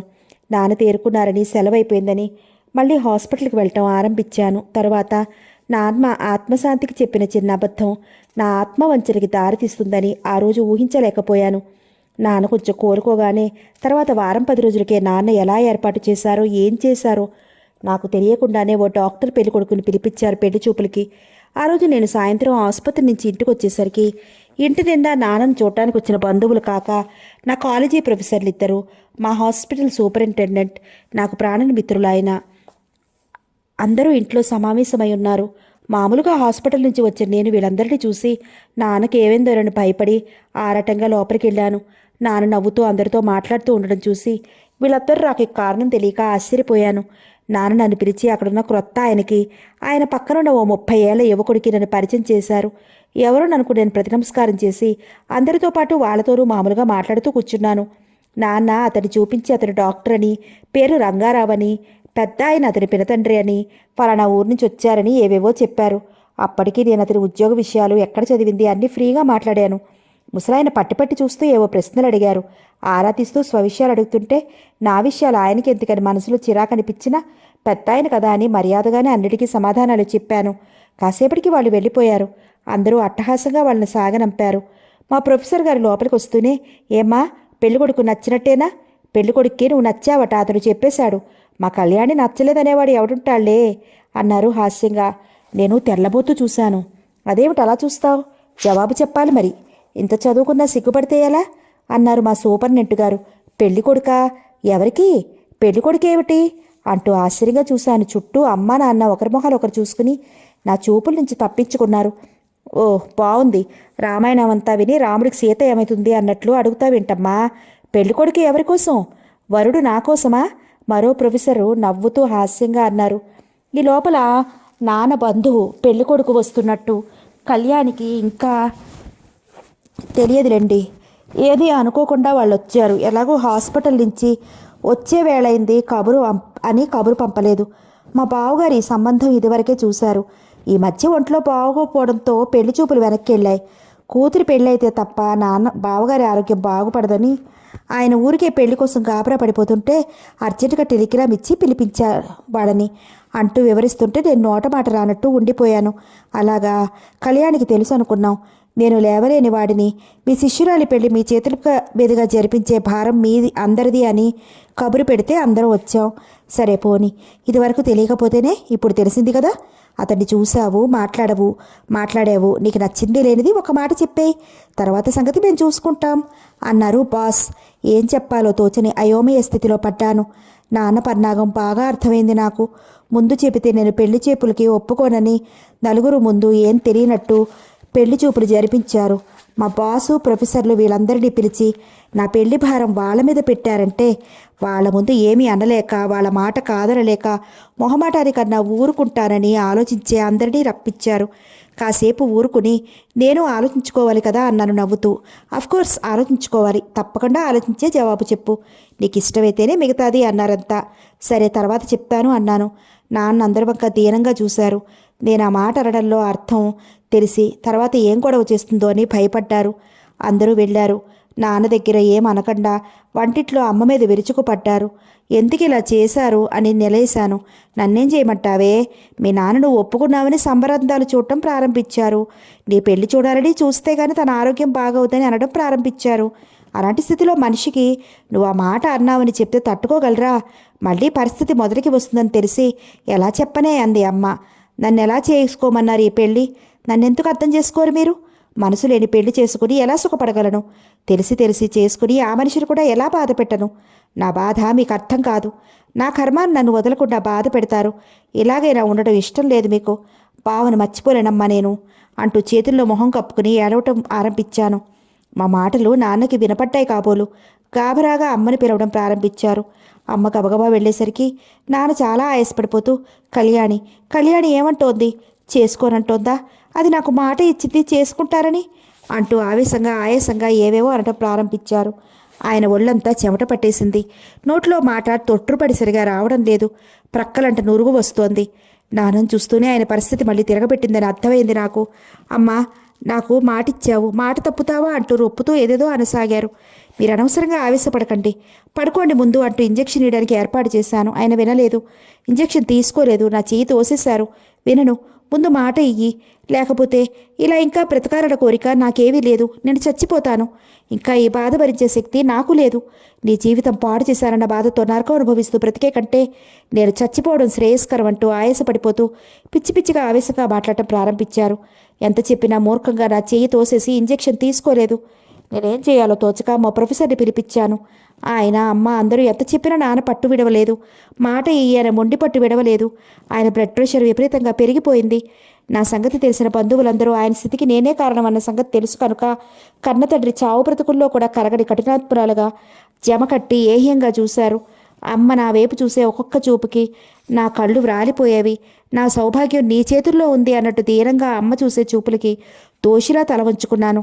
సంగతంతా సరిగా అర్థం కాని మా ప్రొఫెసర్ విషయం ఏమిటని మా బంధువు లాయర్ని అడిగారు. ఆయన విషయం వివరించారు. అప్పుడు ప్రొఫెసర్ నన్ను బయటికి తీసుకెళ్లి అనేక విధాలా బోధపరిచారు. ఏదో నీ మంచి కోరి చేశాడు నీ తండ్రి, ఏదో పొరపాటు చేశాడు, క్షమించమని పశ్చాత్తాపంతో బాధపడే తండ్రిని ఇలా చేస్తావా? ఆయన్ని ఈ చివరి రోజుల్లో శాంతిగా అయినా చచ్చిపోనివ్వవా? ఇదేనా నీ చదువు నీకు నిజంగా బావ మీద ప్రేమ ఉండొచ్చు, కాదను. కానీ నీ తండ్రి కోసం కలిసి వస్తుందన్న ఆశలేని ఆ ప్రేమను త్యాగం చేసి ఆయన్ని సంతోషపెట్టడం కూతురుగా కాకపోయినా ఏమాత్రం మానవత్వం ఉన్న వ్యక్తిగానైనా నీ ధర్మం. నీ ప్రేమ, నీ ఆలోచనలు, పెంచుకున్న పిచ్చి ఆదర్శం, నీ తండ్రి మృత్యువు నీ కళ్ళ ముందు కనిపిస్తున్న వాస్తవం, దేనికోసం దేని భరిస్తావో ఆలోచించు. చదువుకున్న దానివి, ఇంతకంటే ఏం చెప్పను అంటూ మెత్తగా మందలిస్తూ పుచ్చగిస్తూ కన్నీళ్లు కారుస్తున్న నా కళ్ళు తుడిచి ఆఖరికి అంతా నీ చేతుల్లో ఉంది అంటూ నాకు తెలియకుండానే నా తల వంచి నాన్నగారి దగ్గర తీసుకువెళ్ళి అనిపించారు. నాన్నకి మందులిచ్చాను. ఆ క్షణం నాన్నకే కాదు, నాకు ఒళ్ళు తెలియని అపస్మారకం. శతాబ్దాలుగా భారత స్త్రీ ఎక్కుతున్న బలిపీఠం మీదకే నన్ను మౌనంగా ఎక్కిచ్చేశారు. ఆ తర్వాత వారం రోజులకే నేను రంగారావు భార్య అయిపోయాను. నాకదంతా ఏదో పీడకల మాదిరిగా గడిచిపోయింది. ఆ రోజులు సరిగా గుర్తులేవు. నన్నేదో ఎవరో మంత్రించినట్లు నా బాహ్య స్మృతి పోయింది. ఎవరేది చెబితే అది చేశాను. పెళ్లి ఏర్పాట్లు చకచకా చేసేసి మళ్ళీ మనసు మారకుండా నన్ను శాశ్వతంగా బావ నుంచి దూరం చేసి పెళ్లి అనే వ్యవస్థలో బందీ చేసి అందరూ సంతోషంగా చేతులు దులుపుకున్నారు. బావ నుంచి విడివడని ప్రేయసిగా కన్ను మూసి రంగారావు గారి భార్యగా పరకాయ ప్రవేశం చేశాను. అసలు నరకడం మొదటి రోజు నుంచే ప్రారంభమైంది. అందరూ నెట్టితే నాకు తెలియకుండానే గదిలో ప్రవేశించాను. ఆ గదిని, ఆ అలంకారాన్ని, మంచం మీద కూర్చున్న ఆయన్ని చూసేసరికి కానీ ఒక్కసారిగా అంతవరకు జరిగింది గుర్తు రాలేదు. జరగబోయేది గుర్తుకు వచ్చి వణికిపోయాను. నేనేం చేశాను, అందరూ నన్నేం చేశారో అప్పటికి కానీ తెలియలేదు. ఆ పరిస్థితి ఎలా ఎదుర్కోవాలో కూడా ఆలోచించే వ్యవధి లేదు. పులి ఎదుట వణికే మేకపిల్లలాగా నిలువెల్లా వణుకుతూ ఉన్న చోటే స్థాణువయ్యి పోయాను. నా భావస్థానంలో మరొకరిని ఊహించడానికి మనసే కాక శరీరం కూడా ఎదురు తిరుగుతోంది. నేను ఆలోచించే లోపల ఆయన ఎదురుగా వచ్చి నిలుచున్నారు. భుజం మీద చెయ్యి వేశారు. ఆ స్పర్శకి చుకుప్సతో ముడుచుకుపోయాను. సిగ్గనుకుని ఉంటారు ఆయన. అప్రయత్నంగా బావ గుర్తుకు వచ్చి కళ్ళు నీళ్లతో నిండిపోయాయి. రా కూర్చుందాం, ఎంతసేపు అలా నిలబడతావు అంటూ చేయి పట్టుకున్నారు. నేను విసురుగా విదిలించుకున్నాను. ఆయన కాస్త ఆశ్చర్యంగా నా వైపు చూశారు. నా కళ్ళల్లో నీళ్లు చూసి ఆశ్చర్యం, అదేమిటి ఏడుస్తున్నావెందుకు అన్నారు. ఏం లేదన్నట్టు తలాడించాను. మళ్ళీ చేయి పట్టుకున్నారు. మళ్ళీ వదిలించుకున్నాను. ఆయన నాకు తాళి కట్టిన భర్త అని, ఆ రోజు నుంచి నా మీద, నా శరీరం మీద ఆయనకి పూర్తిగా అధికారం ఉందన్నది గుర్తు రాలేదు నాకు. ఏదో నాకు అన్యాయం, బలాత్కారం జరుగుతున్నట్లు అనిపిస్తోంది తప్ప అది సహజంగా అనిపించలేదు. ఆయన దగ్గరికి చేరనీయక ఏడుస్తున్న నన్ను చూసి, ఏమిటి ఏడుపు, ఏం జరిగింది, ఎందుకు ఏడుస్తున్నావు? ఆయన మామూలుగా పైకి ప్రసన్నత నటిస్తున్నా ఆయన గొంతులో అసహనం ధ్వనించింది. నేనేమి జవాబు ఇవ్వకుండా మరింత కుచించుకుపోయాను. ఆయన నన్ను ఓ విధంగా బలవంతంగా లాక్కెళ్ళి మంచం మీద కూర్చోబెట్టారు. మళ్ళీ మళ్ళీ కారణం అడిగారు. ఎంతకని ఏం చెప్పకుండా తప్పించుకోగలను? ఏదో చెప్పాలిగా. ఆయనని తిరస్కరించే హక్కు, అవకాశం నాకు లేదు కదా. అందుకని నాకు ఇప్పటి నుంచి పెళ్లి చేసుకోవాలని లేదు. నాకు ఉద్యోగం చేసుకోవాలని ఉందంటుంటే మా వాళ్ళు పెళ్లి చేసేశారు. నేను ఉద్యోగం మానను అంటూ సిల్లీగా ఏదో కారణం చెప్పాను. అది విని ఆయన నవ్వారు అదోలా. నిన్నిప్పుడు ఉద్యోగం మానమని ఎవరన్నారు? డాక్టర్ చదివావని ఉద్యోగం చేస్తావనే కదా నేను నిన్ను పెళ్లి చేసుకున్నాను. నువ్వు ఉద్యోగం చేయడం నీకంటే నాకే ఎక్కువ అవసరం. దీనికోసం ఆ ఏడుపు అంటూ ఇంకేమీ వినకుండా, ఇంకేమీ మాట్లాడే సందేయకుండా నన్ను దగ్గరికి లాక్కున్నారు. ఏమనగలను, ఎలా అడ్డుకోగలను? మొదటి రాత్రిలాగే ఆ తర్వాత రాత్రులన్నీ నా ఇష్టం, నా ప్రమేయం, నా ఇష్టం, ఆ ఇష్టం దేని మీద ఆధారపడకుండా గడిచిపోయాయి. ఆయనతో నా జీవితం ఎలా గడిచిందో, 10 ఏళ్ల నా వైవాహిక జీవితం నేను ఏ అనుభూతికి లోను కాకుండానే గడిచింది.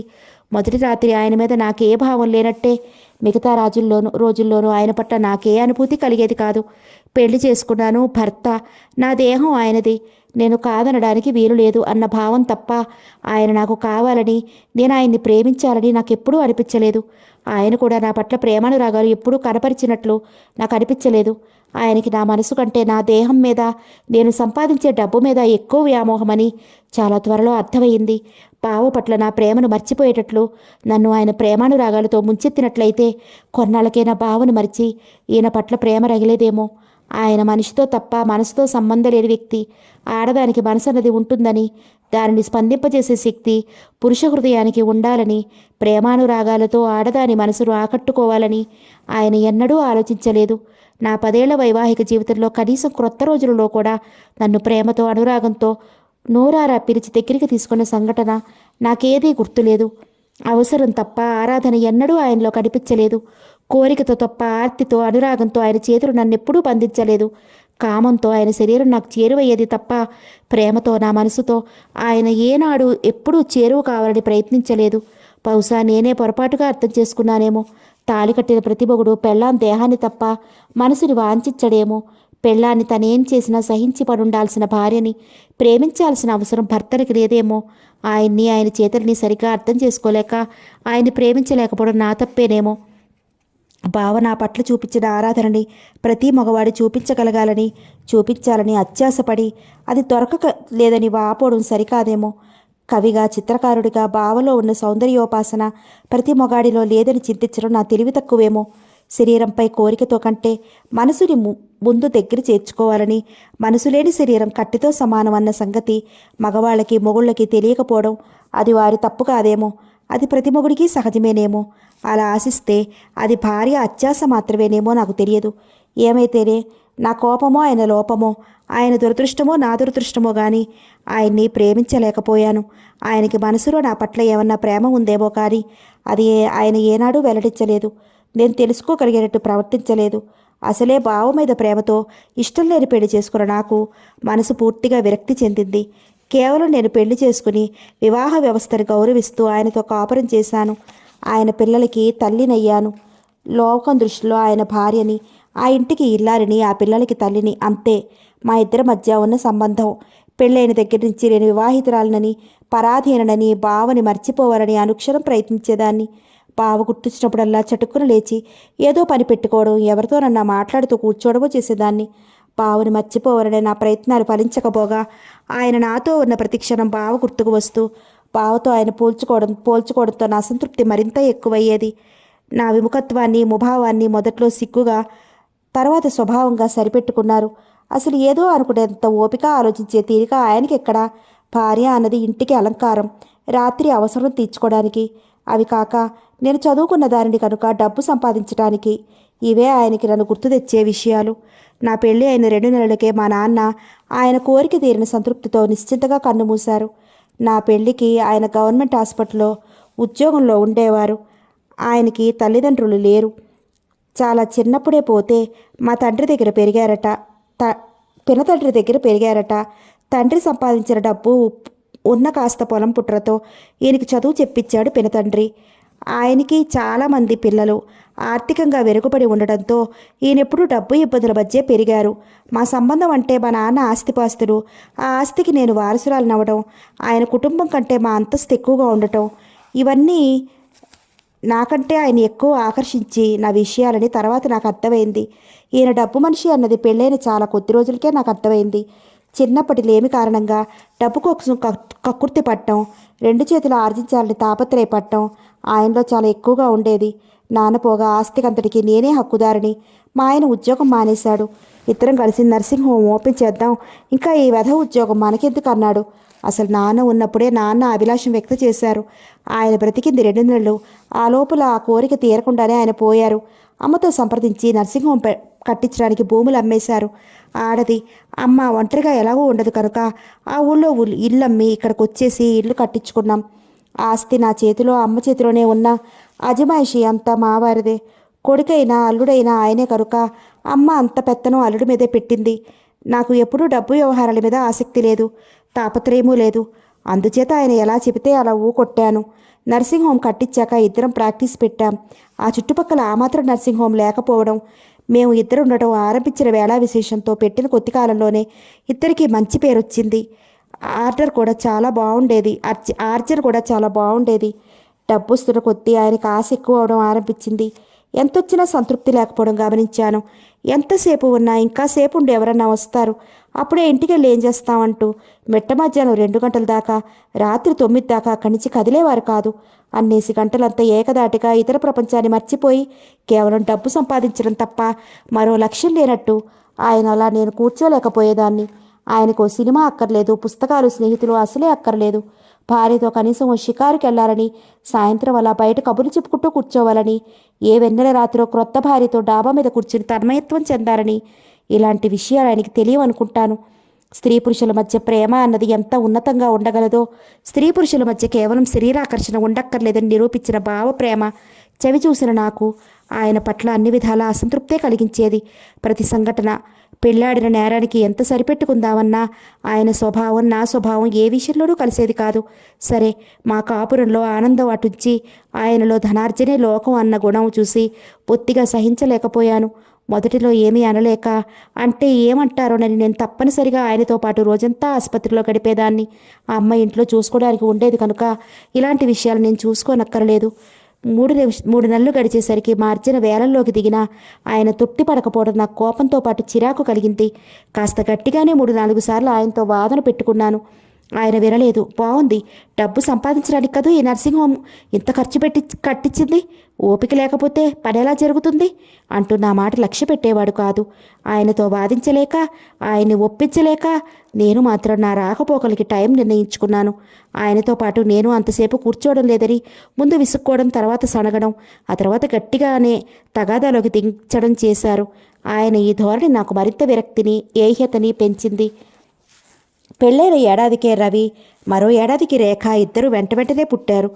వేవిళ్లతో నీరసంగా ఉన్నా, నెలలు నిండి బరువుగా ఉన్నా, పచ్చి బాలింతరాల్లో ఉన్నా ఆయన ఎప్పుడూ నా కష్టం సుఖం విచారించడం కానీ, ఎలా ఉన్నావు అని అడిగి సానుభూతిగా ఒక మాట అనడం కానీ ఏమీ అనలేదు.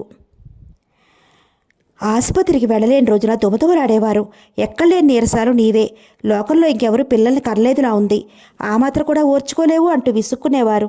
పురుడొచ్చిన 20 రోజుల నుంచి ఇంకా రాగలుగా, రేపటి నుంచి వస్తే బాగుంటుంది. అబ్బబ్బా, నీ ఆడపేషెంట్లతో చస్తున్నాను, ఒక్కడిని చూసుకోలేకపోతున్నాను. ఆడవాళ్ళు నువ్వు లేకపోతే నా చేత చూపించుకోవడం లేదు. ఈ 2 నెలల నుంచి నువ్వు లేక రాబడి ఎంత తగ్గిందో తెలుసా అంటూ మాట్లాడారు. నాకెలా ఉంటుందో ఆలోచించు. నా ఆరోగ్యం, నా మంచి చెడ్డ ఏమీ పట్టించుకోకుండా కేవలం డబ్బు సంపాదించే సాధనంగా నన్ను చూస్తుంటే భరించలేకపోయేదాన్ని. అలాంటి సందర్భాలలో అప్రయత్నంగా బావ గుర్తుకు వచ్చి కళ్ళు చెమ్మగిల్లేవి. నా కాల్లో ముళ్ళు గుచ్చుకుంటే గిలిగిలలాడి సుతారంగా నా కాలు పట్టుకుని ముళ్ళు తీసే బావ, తలనొప్పితో పడుకుంటే అమృతాంజనం రాస్తా కళ్యాణి తలపట్టనా అంటూ ఆదుర్తగా అడుగుతూ తల రాసే బావ, జ్వరం వస్తే అలా నా ప్రక్కన విడవకుండా కూర్చునే బావ గుర్తు వచ్చి నేనేం పోగొట్టుకున్నానో తెలిసి దుఃఖం పొంగేది. నా దుఃఖం, నా బాధ ఎవరికీ అర్థమయ్యేవి కావు. ఎవరితో చెప్పుకునేదాన్ని కాదు. కనీసం కన్నీళ్లు కూడా పైకి కనిపించకుండా ఏడవలసిన పరిస్థితి నాది. ఆయన అలా మాట్లాడుతుంటే నా బాధ, నా కష్టం చెప్పుకోవాలనిపించకపోగా, ఎంత ఒంట్లో బాగుండకపోయినా ఆయన చేత చెప్పించుకునే స్థితి నుంచి తప్పించుకోవడానికి ఆసుపత్రికి వెళ్ళిపోతూ ఉండేదాన్ని. ఆ ఇంట్లో, ఆ సంసారంలో మా ఇద్దరి మధ్య భార్యాభర్తల అనుబంధం, అనురాగం లేవు. ఏదో ఒక హోటల్లో ఉండే ప్రయాణికులలాగా ఒకరి కష్టసుఖాలతో, ఒకరి మనసులతో ఒకరికి సంబంధం లేకుండానే మా దినచర్యలు యాంత్రికంగా జరిగిపోయేవి. మా పెళ్లి జరిగి అప్పటికి 3 సంవత్సరాలు దాటింది. అన్నేళ్లైనా వైవాహిక జీవితంలో ఇద్దరం కలిసి ఓ సినిమాకి కూడా వెళ్ళలేదంటే నువ్వు నమ్మాలి. పెళ్ళైన క్రొత్తలో కూడా ఆయన ఓ నిమిషానికి ఓ సినిమాకి షికారుకి వెళదామని అడగలేదు. నా అంతటి నేను అడగటానికి ముందు నాకు ఉత్సాహం లేక నిర్లిప్తగా ఉన్నా. తర్వాత పెళ్లి చేసుకున్నాం. ఆ జీవితంలో రాజీ పడాలి అన్న సత్యం గుర్తించి ఎక్కడికైనా వెళ్ళాలని అనుకునేదాన్ని. ఓసారి చాలా మంచి ఇంగ్లీష్ సినిమా వచ్చి నోరు తెరిచి అడిగాను, పోనిద్దు వెదవ సినిమాలు, నాకేం ఇంట్రెస్ట్ లేదు, నువ్వు కావాలంటే వెళ్ళు, నేను ఎలాగో మేనేజ్ చేస్తాలే ఈ పూటకి అంటూ మహా ఉదారంగా వెళ్ళడానికి నాకు పర్మిషన్ ఇచ్చారు. ఒక్కతిని వెళ్ళాలంటే ఉత్సాహం చచ్చిపోయింది. ఆ తర్వాత నేను అడగలేదు, ఆయన తీసుకెళ్లనూ లేదు. ఆ 3 ఏళ్ల జీవితంలో ఆనందంగా గడిపిన క్షణాలు ఏమన్నా ఉంటే అవి నా పిల్లల సమక్షంలో మాత్రమే. నా భర్త ఎలాంటి వాడైనా, మా ఇద్దరి అనురాగాలు ఎలా ఉన్నా, నేను ఒక తల్లిని. పిల్లల పట్ల తల్లి ప్రేమను గురించి నేను క్రొత్తగా ఏమీ చెప్పనక్కరలేదు. అయితే నా మిగతా జీవితంలో ఎటు చూసినా నా ఆనందం లోపించిందేమో. నా ఆశలు, నా కోరికలు, నా సంతోషం అంతా పిల్లల మీదే కేంద్రీకృతమై ఉండేది. వాళ్ళ బోసి నవ్వులతో, ముద్దు మాటలతో, తప్పటడుగుల్లో నా నైరాశ్యాన్ని మర్చిపోవాలని ప్రయత్నించేదాన్ని. ఇతర ఆలోచనలు నాలో జొరపడకుండా ఉండడం కోసం ఇంట్లో ఉన్నంతసేపు వాళ్ళతోనే కాలక్షేపం చేసేదాన్ని. ఆ అలవాటుతో కొన్నాళ్ళకి వాళ్ళే నా ప్రపంచంగా మిగిలారు. ఏ సరదాలు లేని నా జీవితంలో పిల్లలే నా కాలక్షేపం. అంచేతే రోజురోజుకి వాళ్ళతో అటాచ్మెంట్ పెరిగిపోయింది. తక్కినవన్నీ ఎలా ఉన్నా ఆయన పిల్లల పట్ల కూడా ప్రేమాభిమానాలు కనపరచకపోవడంతో వింతగా ఉండేది నాకు. పసిపిల్లలైనా ఉన్నప్పుడైనా అభిమానంగా అనురాగంతో ఎత్తుకోవడం అన్నది నేను చూడలేదు. మహాముద్దు వస్తే ఇలా బుగ్గకిల్లి వీపు నిమిరి ఓ ముద్దు పెట్టడం చేసేవారు. పిల్లలు తిన్నారా, నిద్రపోయారా అని అడిగిన పాపాన ఎన్నడూ పోలేదు. అసలు ఆయన ఉండే సమయం ఎక్కడా?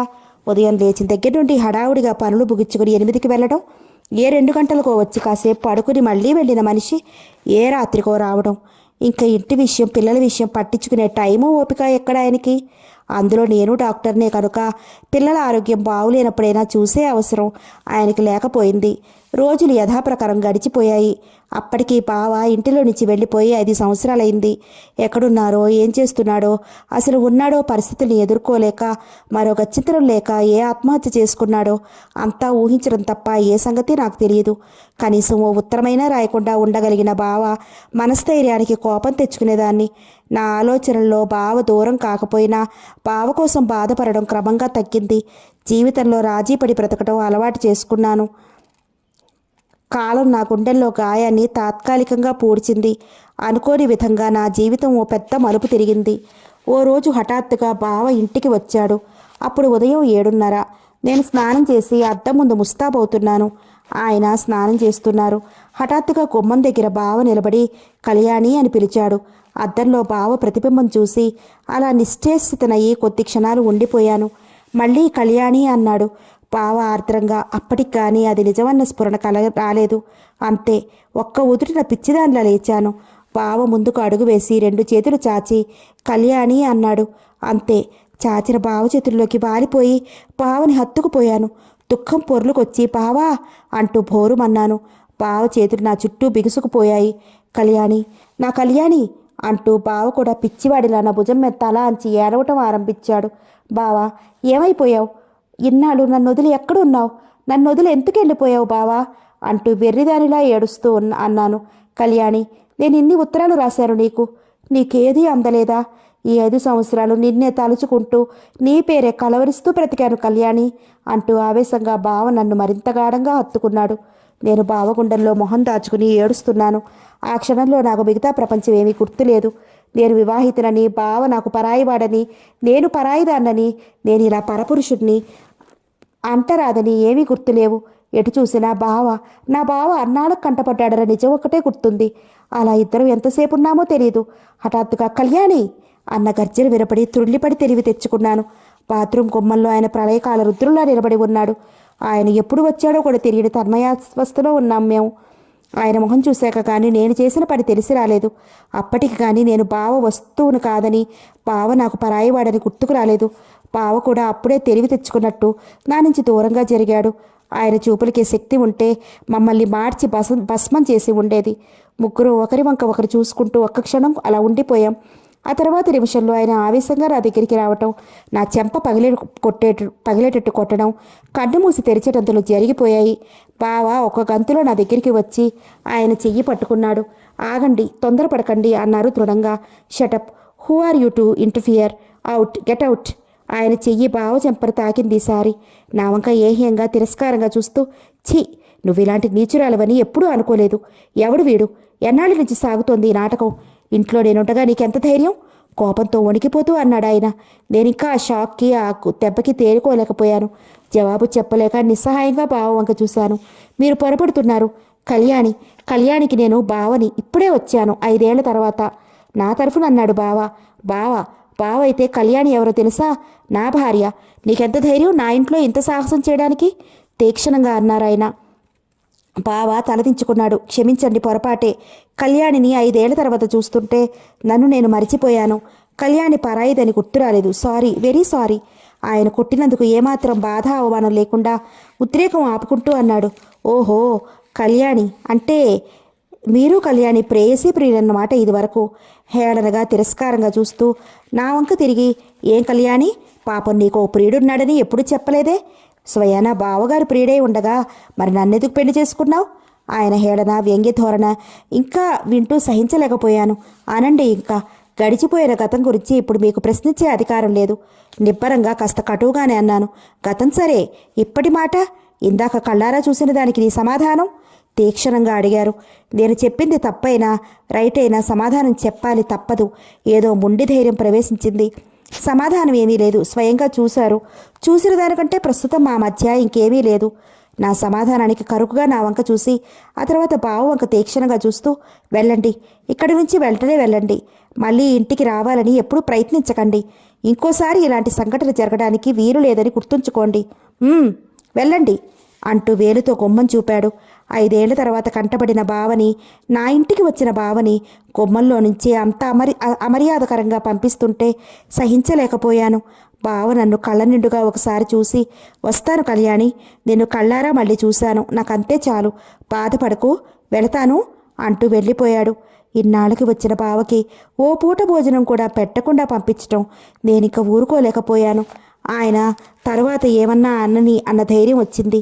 బావా, ఇన్నాళ్ళ తర్వాత కనిపించి ఒక్కపూటైనా ఉండకుండా వెళ్ళడానికి వీలు లేదు. రా, లోపలికి వెళదాం. క్రిందకి రా, అమ్మని చూద్దు గాని అన్నాను గబగబా ఆయన వంక చూడకుండా. ఆయన కటువుగా, వీల్లేదు, ఏ మొహం పెట్టుకుని ఉండమంటున్నావు? చేసిన పనికి సిగ్గుతో తల వంచుకోవాల్సింది పోయి వెళ్ళమని అతన్ని. కళ్యాణి, ప్లీజ్ నన్ను వెళ్ళని. నా వల్ల మీ ఇద్దరి మధ్య కలతలు రాకూడదు. జరిగిందేదో జరిగింది, ఇంక చాలు, నన్ను వెళ్ళని అన్నాడు బావ ఈ గొడవకి నొచ్చుకుంటూ. నేను చాలా కోపంగా ఆయన వంక చూశాను. నా ఇంటికి వచ్చిన మనిషిని పొమ్మనటెంత కుసంస్కారిని కాలేను. దయచేసి ఊరుకోండి. నా అతిథిని అవమానపరిస్తే నేను సహించలేను. మీరు ఈ విషయంలో ఏమీ అనొద్దు.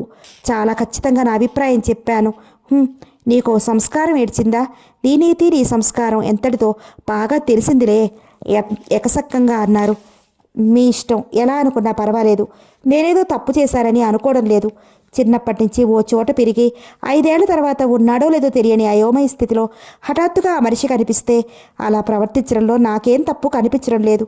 దానికోసం ఇలా అపార్థం చేసుకోవడం, ఇంటికొచ్చిన మనిషిని ఇలా అవమానించటం, అబ్బే, మరో మగాడిని కౌలించుకోవడం, ముద్దు పెట్టుకోవడం ఇదంతా తప్పు కాదని ఇంకా సమర్థించుకుంటున్నావు సిగ్గు లేకుండా. నేను కాబట్టి ఊరుకున్నాను. ఇంకా నువ్వేం చేసినా ఊరుకుంటారని మాత్రం అనుకోకు. ప్లీజ్ ఆగండి. నా గురించి మీరిద్దరూ ఇలా తగాదా పడద్దు. నాది తప్పే, నన్ను క్షమించండి. కళ్యాణి, నేను వెళుతున్నాను. చప్పున బావ ముందుకు కదిలాడు.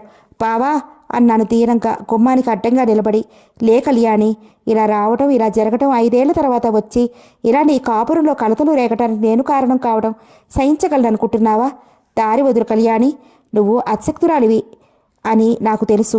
నాకు అవమానం జరుగుతుందని బాధపడకు. చిన్నప్పటి నుంచి అవమానాల మధ్యనే పెరిగిన నాకు ఇదేం క్రొత్త కాదని నీకు తెలుసు. వస్తా, నేనెక్కడున్నా నీ సుఖమే కోరుతున్నాను. అత్తయ్య నిందాకే చూశాను, మాట్లాడి వెళ్ళిపోతా అంటూ బావ వెళ్ళిపోయాడు. బావ వెళ్ళిపోతుంటే ఆపలేక నిస్సహాయంగా కసిగా ఆయనను చూస్తూ ఒక్క ఒదుటిన వెళ్ళి పక్క మీద వాలి నాలో నేను కుమిలి కుమిలి ఏడ్చాను. ఏం బ్రతుకు నా బావ, నా ప్రాణంలో ప్రాణం లాంటి బావ వస్తే మనసు విప్పి సంతోషంగా ఒక్క మాట కూడా నోచుకొని ఇంత అస్వతంత్రపు బ్రతుకు ఏం బ్రతుకు? నేను చేసింది తప్ప అన్న ఆలోచన నాకు లేదు. 5 సంవత్సరాల తర్వాత హఠాత్తుగా మరి కనపడడు అన్న మనిషి కనిపిస్తే ఎవరన్నా నాలాగే ప్రవర్తిస్తారు. అందులో అంత తప్పు పట్టడానికి ఏముంది అనిపించింది. ఆయన్ని ఏమీ అనలేక, బాధ దిగమంకుకోలేక అలా ఏడుస్తూ అన్నం మాని ఆ రోజంతా పడుకున్నాను. అమ్మ దగ్గర 5 నిమిషాలు కూర్చుని వెళ్ళాడట బావ. కళ్యాణిని బాధపడతాను, తనను ఓసారి చూడగలిగిన సంతృప్తి చాలు నాకు. కళ్యాణి ఆడది, భర్త చాటు ఆడది, ఏమీ చేయలేని నిస్సహాయురాలని నాకు తెలుసు అన్నాడట. అమ్మ వచ్చి నేను ఏడుస్తూ పడుకుంటే ఓదార్చింది. అమ్మని చూసి నా దుఃఖం మరింత ఎక్కువైంది. నువ్వైనా ఉండమనలేదా అమ్మా బావని? ఎంత దూరం నుంచి వచ్చాడో, కనీసం ఇంత కాఫీ అయినా ఇవ్వకుండా పంపేశావా? ఏం చెప్పాడమ్మా? ఎక్కడున్నాడో ఇన్నాళ్ళు చెప్పాడా? ఇప్పుడు ఎక్కడుంటున్నది అయినా అడిగావా అంటూ ఏడ్చాను అమ్మను కౌగిలించుకుని. ఏం చెప్పలేదేవాడు. ఎక్కడుంటే ఏమత్తా, నేను మనిషినైతే గాని కనపడను అన్నాను కదా. ఆ ప్రకారమే మీ ముందు గర్వంగా నిలబడే స్థాయికి ఎదిగి వచ్చాను. కానీ ఏం లాభం? ఎవరి కోసమైతే ఈ స్థాయి కావాలనుకున్నానో వాళ్ళకిప్పుడు నా స్థాయి అవసరం లేదు అంటూ ఏమిటేమిటో అన్నాడే బాధగా. కాఫీ అన్న త్రాగరా అనిస్తే వద్దని వెళ్ళిపోయాడే అంది అమ్మ కళ్ళొత్తుకుంటూ.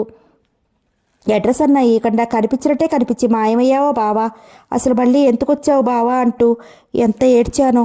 బావా రాక మానుతున్న నా గాయాన్ని మళ్ళీ రేపింది.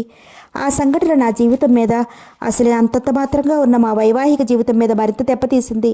బావ వెళ్ళిన దగ్గర నుంచి ఆయన ఏదో ఒక వంకర నన్ను సాధించడం మొదలుపెట్టారు.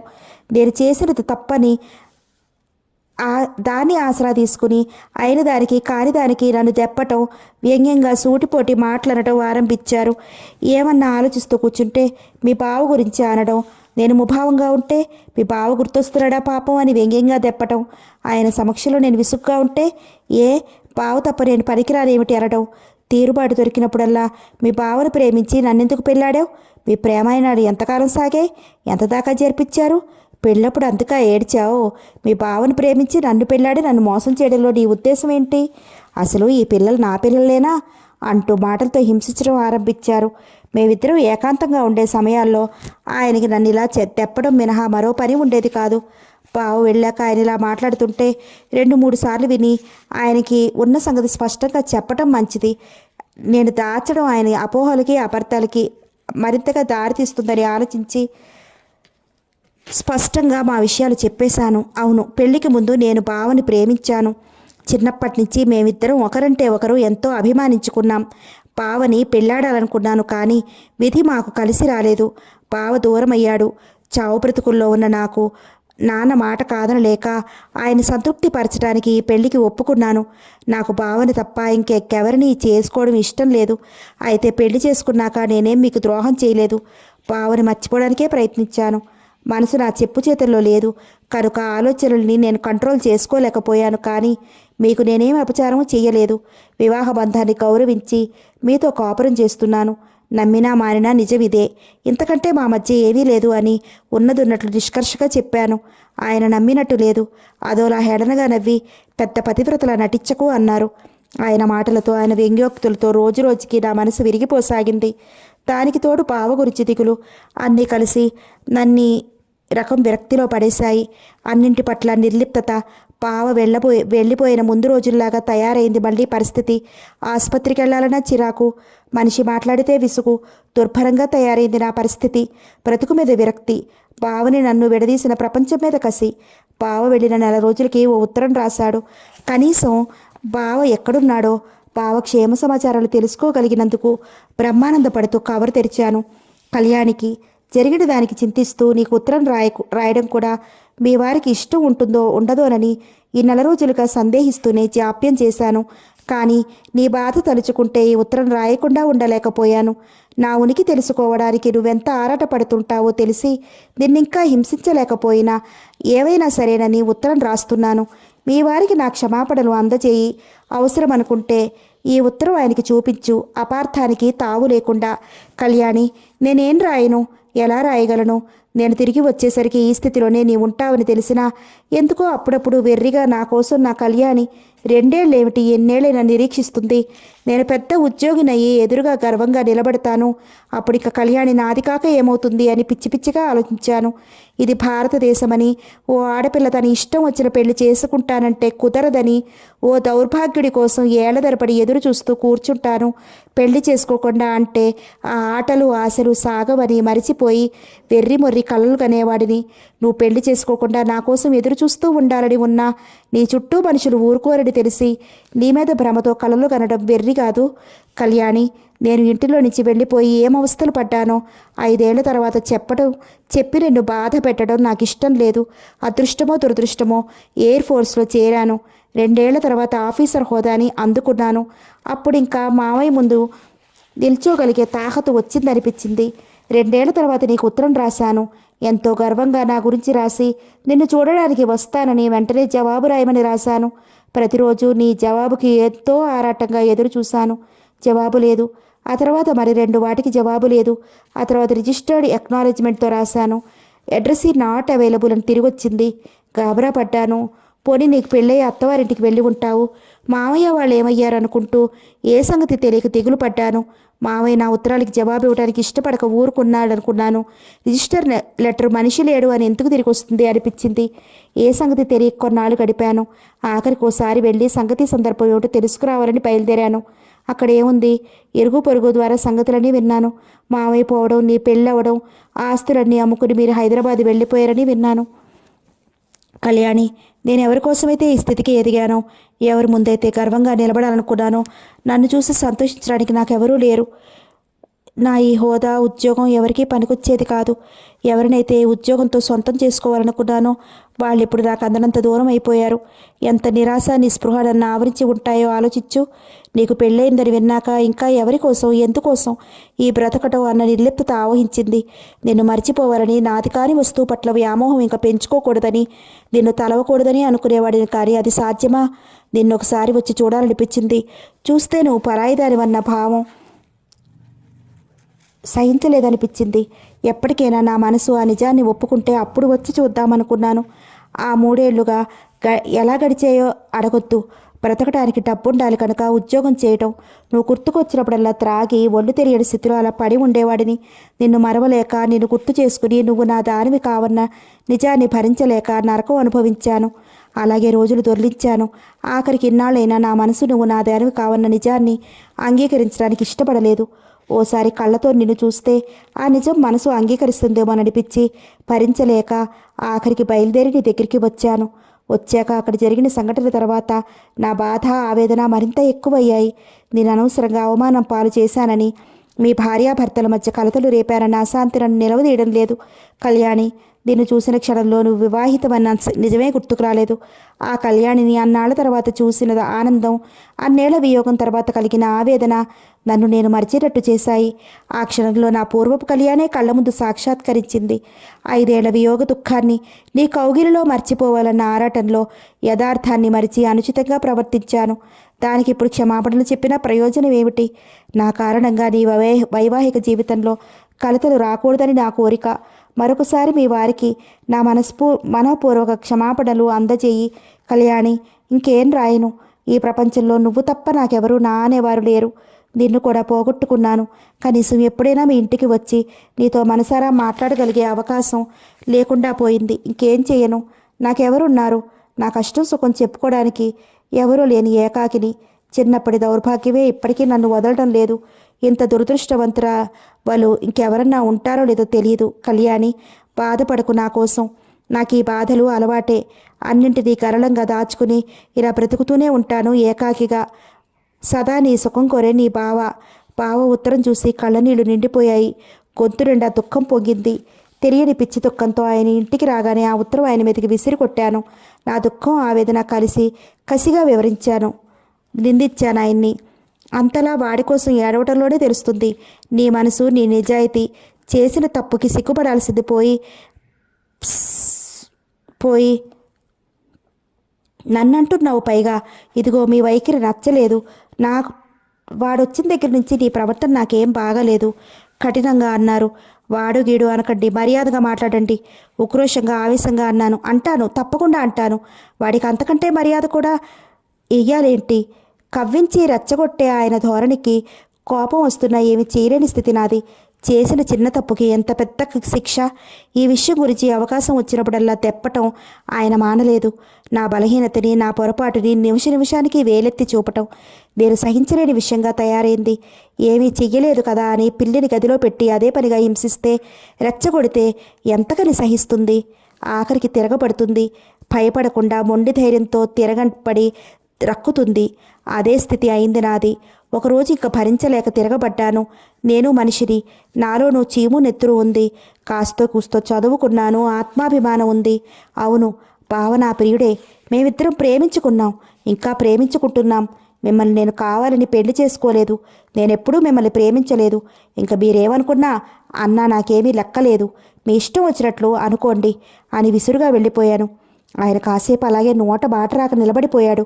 ఆ రోజు నుంచి ఆయన సాధింపు తగ్గింది, కానీ ఆయన చాలా ముభావంగా ఉండటం ఆరంభించారు. నాకు మాట్లాడాలనే మనసు లేనందున అది ఒకందుకు మంచిదే అనిపించింది. ఎప్పుడైనా ఆయన ఈ విషయం ఎత్తి ఏదన్నా అంటే టక్కును జవాబిస్తూ ఉండేదాన్ని. అన్నిటికీ తెగించిన నన్ను ఆయన ఇంకేం చేయగలడు? ఆయన అన్నవన్నీ ఆయనకే అవమానం కలిగేటట్టు జవాబిస్తుంటే ఇంకేం చేస్తాడు? భార్య, అవును నేను ఇంకొకరిని ప్రేమిస్తున్నాను, నేను ప్రేమించడం లేదు, నీ ఇష్టం ఏం చేసుకుంటావో చేసుకో అన్నట్టు మాట్లాడాక ఇంకా ఆ మగవాడికి మాట్లాడటానికి ఏముండదు. చేతనైతే ఆ భార్యని వదలాలి అంతే. అదే స్థితిలో పడ్డారైనా నా జోలికి రావడం మానేశారు. బావకి జవాబు రాశాను. అప్పుడప్పుడు క్షేమ సమాచారాలన్నీ తెలపకపోతే నీ చింతతో నేను సుఖంగా ఉండలేను. ఉత్తరాలు మానకని రాశాను. బావ ఉత్తరాలు రాస్తూ ఉండేవాడు. ఇంట్లో మా అమ్మకి మా ఇద్దరి మధ్య కలతలు కలహాలు అన్నీ తెలుస్తున్నాయి. దాచినా దాగేవి కావు ఇవి. అమ్మ నన్ను చాటుగా మందలించేది. ఆయనతో వాదన పెట్టుకున్నందుకు పెళ్ళైన దానివి, అతను చెప్పినట్లు నడుచుకోవాలి. అతను అన్నాడంటే నీ తప్పు లేకుండా అన్నాడా? జరిగింది ఏదో జరిగింది. ఇంకైనా అతని మాటలు విను. ఇద్దరు అస్తమాను ఎందుకలా మాట మాట అనుకుంటారు అంటూ మందలించేది. ఊరుకో అమ్మా, నువ్వు అలా మాట్లాడతావేమిటి? నేనేదో ఘోరాపరాధం చేసినట్టు మాట్లాడతావేమిటి? అసలు సంగతి చెప్పినా అస్తమానం సాధిస్తూ ఉంటే భరించడానికి నేనేం మనిషిని కానా? అన్నాళ్ళకి మనిషి కంటికి కనిపిస్తే అలా ఎవరన్నా చేస్తారా? ఇంతలో నా పాతివృత్యానికి ఏం లోటు రాలేదులే. వెధవ దేశం, వెధవ మనుషులు. మరీ మగవాడిని ఆ మాత్రం ముట్టుకుంటేనే అవినీతి క్రింద లెక్కేమిటి అని పౌరుషంగా అన్నాను. అమ్మ ఏమీ అనలేక మా గొడవలని సరిదిద్దలేక బాధపడుతూ ఉండేది. రోజులు అతిభారంగా గడిచేవి. అసలే అన్యోన్యతకరమైన మా కాపురం ఈ సంఘటన తర్వాత ఎంత బాగా సాగి ఉంటుందో ఆలోచించు. నా విరక్తి రోజు రోజుకి పెరిగిపోసాగింది. మరో 6 నెలలు కాబోలు బావ పని మీద హైదరాబాద్ వచ్చాడు. ఇంట్లో వంటవాడికి ఆ రోజు బజార్లో కనిపించాడట బావ. ఆ సంగతి నాతో చెప్పాడు. నేను ఆశ్చర్యపోయాను. బావ ఇంటికి రానందుకు నొచ్చుకున్నాను, కానీ ఎందుకు రాలేదో తెలిసి ఎలా నిందించగలను? ఊర్లోకి వచ్చాడని తెలిసి బావను చూడకుండా పలకరించకుండా ఉండగలగటం నా వశంలో లేకపోయింది. కానీ ఎక్కడున్నాడో తెలియక నేను ఆందోళన పడ్డాను. ఆఖరికి ఊహించి 2-3 పెద్ద హోటల్స్కి ఫోన్ చేశాను. బావ ఆచూకీ దొరికింది. తాజ్మహల్లో దిగాడని తెలిసింది. బావతో మాట్లాడడం కోసం నా మనసు తహతహలాడింది. ఇంటికి పిలిచే ధైర్యం లేకపోయింది. అందుకే నన్ను పబ్లిక్ గార్డెన్స్కి వచ్చి ఓ అరగంట కలుసుకుని మాట్లాడమని ఫోన్ చేశాను. ఇంటికి రాకుండా ఎక్కడో హోటల్లో దిగడం ఏమిటి బావా అన్నానే కానీ నా ధైర్యం నిస్సహాయత నా గొంతులోనే పసిగట్టి, వద్దు కళ్యాణి, జరిగిన గొడవ చాలు, వీలు చేసుకుని సాయంత్రం గార్డెన్స్కి వస్తాను. మీ వారేం అనుకోరు కదా, మళ్ళీ ఏం గొడవ జరగదు కదా అన్నాడు సందేహిస్తూనే. పర్వాలేదు అన్నాను నిబ్బరంగానే. నిజంగానే బావతో 1 గంట కబుర్లు చెప్పడం కోసం ఆయన ఎన్ని అన్నా భరించగలను. ఫోన్లో నేను మాట్లాడటం ఆయన క్రిందకి వచ్చి టిఫిన్ కోసం కూర్చుంటూ విన్నారు. నేను వచ్చి డైనింగ్ టేబుల్ దగ్గర కూర్చుని మాట్లాడకుండా టిఫిన్ తినడం ఆరంభించాను. నేను ఏదన్నా చెప్తాననేమో కాసేపు చూసి ఆగలేక, ఎవరితో మాట్లాడావు అన్నారు. మా బావతో అన్నాను ముభావంగా. ఆయన మొహం ఎర్రబడింది. కాసేపు ఊరుకుని మళ్ళీ వచ్చాడన్నమాట. ఎక్కడికి రమ్మంటున్నావు? ఇంటికా? ఆయన గొంతులో కసి, అసూయ, ఆగ్రహం అన్నీ తొంగి చూస్తున్నాయి. నేను ఒక్క క్షణం తిరస్కారంగా చూసి, ఆ అర్హత నాకుంటే, నా భర్తలో ఆ మాత్రం సంస్కారం ఉంటే ఆ పని చేసేదాన్ని. గార్డెన్కి రమ్మన్నాను. వెళతావా అన్నారు నా వైపు తీక్షణంగా చూస్తూ. వెళుతున్నాను అన్నాను దృఢంగా. అంత సూటిగా జవాబు వస్తుందని ఎదురు చూడని ఆయన కొన్ని క్షణాలు ఊరుకుని, గార్డెన్స్కో హోటల్కో ఎవరికి తెలుస్తుందిలే, వెళ్ళు అన్నారు హేళనగా. ఆయన అలా మాట్లాడుతుంటే నాకు మరింత పట్టుదల వస్తుంది.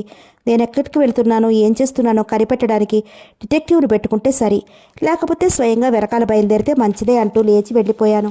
ఆ సాయంత్రం బావతో గడిపిన ఆ గంట జీవితంలో మరిచిపోలేని రోజు నాకు. ఎన్నేళ్ల తర్వాతో మనసులు విప్పి మాట్లాడుకున్నాము. ఒకరి కన్నీళ్లు ఒకరు తుడుచుకున్నాము. ఇన్నాళ్ళు పడిన ఆవేదనల నుంచి ఇద్దరం పంచుకున్నాము. బావా, ఎప్పుడైనా ఇలాగైనా పడుతూ ఉండు, కనీసం ఒకరినొకరు కళ్ళతో చూసైనా తృప్తి పడదాం అన్నాను కళ్ళ నీళ్లతో. నేను రావడానికి ఏం కళ్యాణి, నువ్వెప్పుడు రమ్మంటే అప్పుడు నీ సమక్షంలో వాడతాను. కానీ మీ ఆయనకి ఇష్టం ఉండదు. నా వల్ల మీరిద్దరూ, అసలు నిన్ననగా ఈ ఊరొచ్చి నిన్ను చూడకుండా ఉండటానికి నేనెంత నిగ్రహించుకున్నానో, ఎంత బాధపడ్డానో నీకెలా తెలుస్తుంది? నీ ఇంటి ముందు నుంచి అలా 2 సార్లు తిరిగాను. లోపలికి వచ్చే ధైర్యం లేకపోయింది. ఇంటి ముందు నువ్వు కనిపిస్తావేమో ఒకసారి కళ్ళతో చూసి సంతృప్తి పడదామనుకున్నాను తప్ప సాహసించి నీ దగ్గరికి రాలేకపోయాను. నీకు ఫోన్ చేయాలన్నా భయం వేసింది. ఫోన్ చేస్తే నువ్వు నన్ను కలుసుకోకుండా ఉండలేవు. ఇదంతా ఆయనకు మరింత కోపకారణం అవుతుంది. నీ జీవితం మరింత నరకం అవుతుందని. ఇప్పుడు ఇక కొత్తగా అయ్యేందుకు ఏముంది బావా? పెళ్ళైన దగ్గర నుంచి ఒకేలా ఉంది మా కాపురం. ఈ 6 నెలల నుంచి అయితే నరకంలో ఉన్నట్టే ఉంది అంటూ పెళ్ళైన దగ్గర నుంచి అంతా చెప్పాను. ఆ పెళ్ళి నేను ఏ పరిస్థితుల్లో చేసుకోవాల్సిందో చెప్పాను. ప్రస్తుతం ఇంట్లో ఆయన మాటలు ప్రవర్తన గురించి అంతా వెదతో చెప్పుకున్నాను. అంతా విని బావ బాధగా నిట్టూర్చాడు. నా నుంచే కదా కళ్యాణి నీ వైవాహిక జీవితం ఇలా దెబ్బతింది అన్నాడు. ఆ మాటకి జవాబు చెప్పలేకపోయాను. ఒక విధంగా ఆ మాట నిజమే. బావ మీద నాకు ప్రేమ లేకపోతే ఆయన్ని పెళ్లాడటానికి పెళ్లాడిని ప్రేమించడానికి ప్రయత్నించేదాన్నేమో. చాలామంది ఆడవాళ్ళలాగే పెళ్లి చేసుకుని ఆ సంసారంలో ఇమిడిపోయి అదే సుఖం అనుకుంటూ బ్రతకగలిగేదాన్నేమో. కళ్యాణి జరిగిందేదో జరిగింది. ఇప్పుడు ఎంత విచారించినా చేయగలిగింది ఏమీ లేదు. అనవసరంగా మనస్తాపం పెంచుకుని నువ్వు బాధపడి నీ భర్తని బాధ పెట్టడం మంచిది కాదు. పెళ్లి చేసుకున్నావు, ఆ వివాహాన్ని గౌరవించి ఈ సంసారంలో ఇమడడం తప్ప నువ్వేమీ చేయలేని ఆసక్తురాలివి అంటూ నన్ను ఓదారుస్తూ ఆ జీవితం అలాగే గడపక తప్పదని నచ్చచెప్పాలని చూశాడు బావ. కళ్యాణి, నా జీవితం అన్ని విధాలా పాడైపోయింది. జీవిత పోరాటంలో అన్నింటా నష్టపోయాను. కనీసం నువ్వైనా సుఖంగా ఉన్నావన్న తృప్తి నాకు మిగలని. నువ్వు ఆనందంగా బ్రతుకుతుంటే చూసి ఆనందించే అదృష్టమైనా నాకు దక్కని. నువ్వు ఇలా బాధపడితే నేను సహించలేను కళ్యాణి అన్నాడు ఏడుస్తున్న నన్ను చూసి బావ. పుట్టెడు దుఃఖాన్ని పుక్కిలించి ఆనందాన్ని నటిస్తున్న బావని చూసి విషాదంగా నవ్వాను. తలో కొమ్మ దూసి కూల్చేసిన ఈ చెట్టుకి నీళ్లు పోసి మళ్ళీ పూలు పూయించాలని చూస్తున్నావా బావా? లేదు బావా, అలా జరగదు.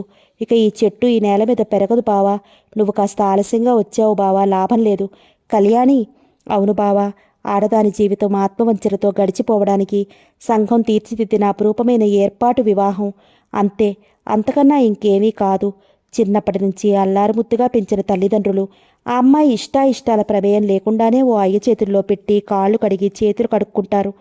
తమ బాధ్యతను తీర్చుకుంటారు. ఆమె ఇష్టాయిష్టాల ప్రమేయం లేకుండానే ఆ అయ్య ఆమె శరీరంతో రాజీపడి పిల్లల్ని కని తన బాధ్యతను తీర్చుకుంటాడు. కన్న తల్లికి పట్టెడన్నం పెట్టి కన్ను మూశాక కాస్తంత బుగ్గి చేసి కన్న కొడుకు తన బాధ్యత తీర్చుకుంటాడు. ఈ బాధ్యతల బాధాతోరణంలో ప్రతి దశలోనూ ఆత్మార్పణ చేసుకున్న ఆ ఇల్లాలికి సంఘం ఇచ్చే బిరుదు మహాపతివ్రత. అంతే కదూ కళ్యాణి? ఏమిటి నువ్వు మాట్లాడేది? ఇవి మాటలు కావు బావా, నా మనసును దహించి వేస్తున్న ఆలోచనలు. నా మనసుని చంపుకుని నా కలలని కళ్ళలు చేసుకుని ఇలా బ్రతకటానికి నేను చేసిన నేరం ఏమిటి? ఈ దేశంలో ఆడపిల్లగా పుట్టడమేనా?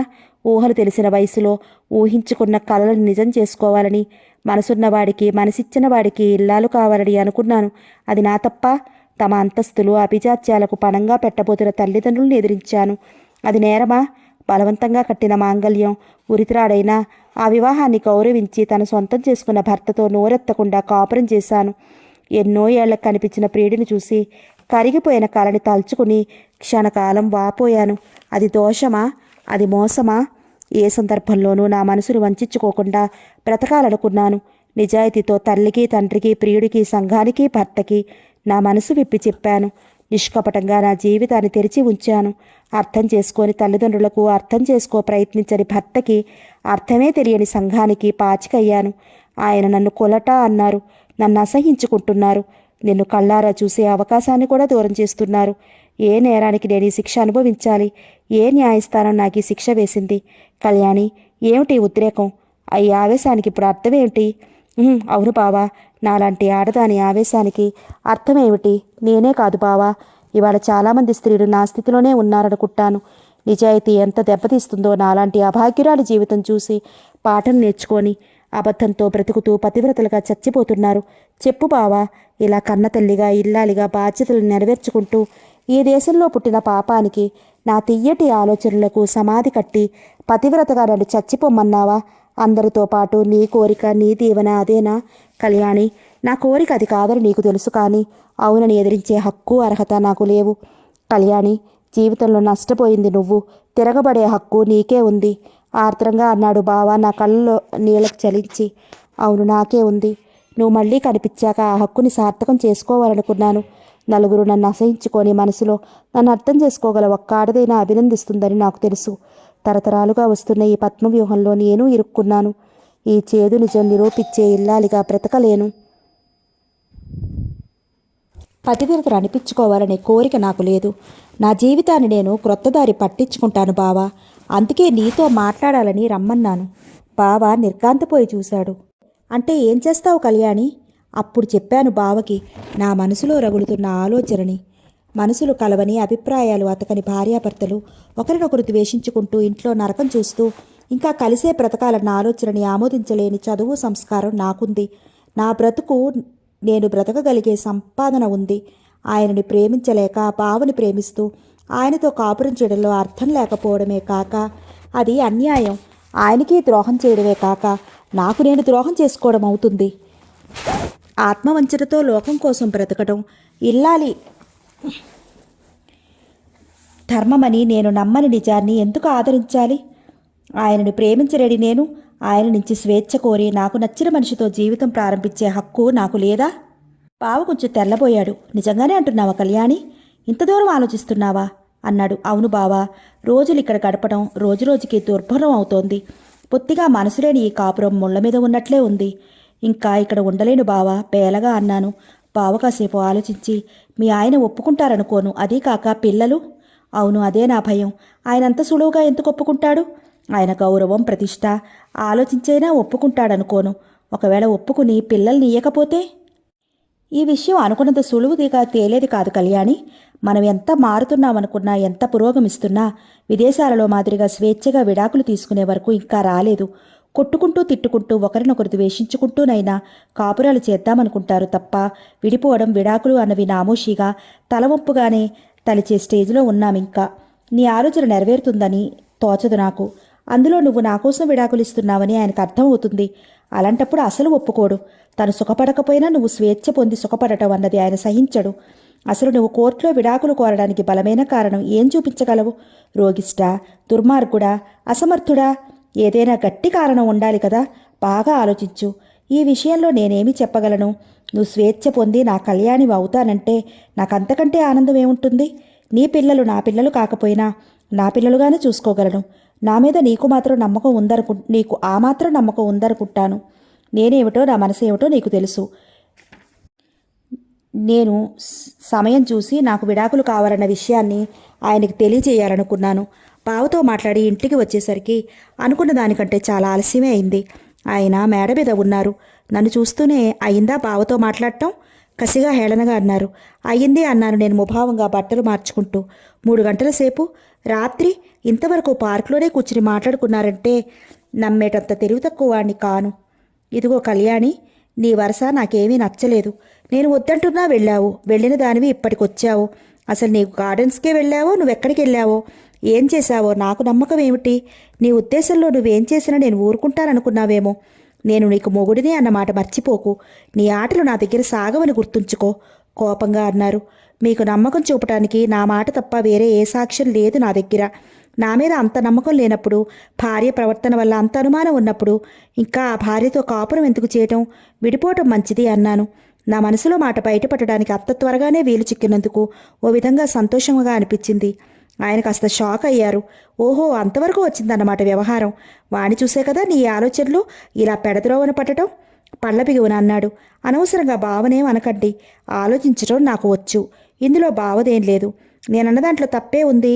ఒకరినొకరు ద్వేషించుకుంటూ ఇల్లు నరకం చేసుకుంటూ కాపురం చేసే కంటే విడిపోవడం ఇద్దరికీ మంచిది. సరే, విడిపోవాలని అంత సరదాగా ఉంటే కోర్టుకు ఎక్కు. అంతేగాని నీ మాటలతో నన్నేవేదో బెదిరించాలని మాత్రం చూడకు. విడిపోదామంటే భయపడి నువ్వేం చేసినా చూస్తూ ఊరుకుంటారని మాత్రం అనుకోకు. బెంకంగా అని వెళ్ళిపోయారు అక్కడి నుంచి. పైకి నిర్లక్ష్యంగా బెంకంగా అన్నా విడిపోదామనే వరకు వచ్చిన నా ధోరణికి ఆయన కాస్త బెదిరినట్లు ఆయన మొహమే నాకు చెప్పింది. అప్పటి నుంచి సీరియస్గానే విడాకుల విషయం ఆలోచించేదాన్ని. డైవోర్స్ చట్టం నిబంధనల గురించి, అసలు విడాకులు ఏ ఏ కారణాలు చూపుతూ అప్లై చేయాలో ఏమీ తెలియనందున ఏ ప్లేడర్ నన్ను సంప్రదించాలనుకున్నాను. కానీ నలుగురికి ఆ ఊరిలో నేను చాలా బాగా తెలుసు. ముందే ఈ గొడవంతా నలుగురికి చాటినట్టు అవుతుందేమోనని ఆయనతో ముఖాముఖి మాట్లాడితే ఆయన అభిప్రాయం ఎలా ఉందో తెలుసుకోగలిగితే ఆ తర్వాత లా ప్రకారం విడిపోవచ్చు.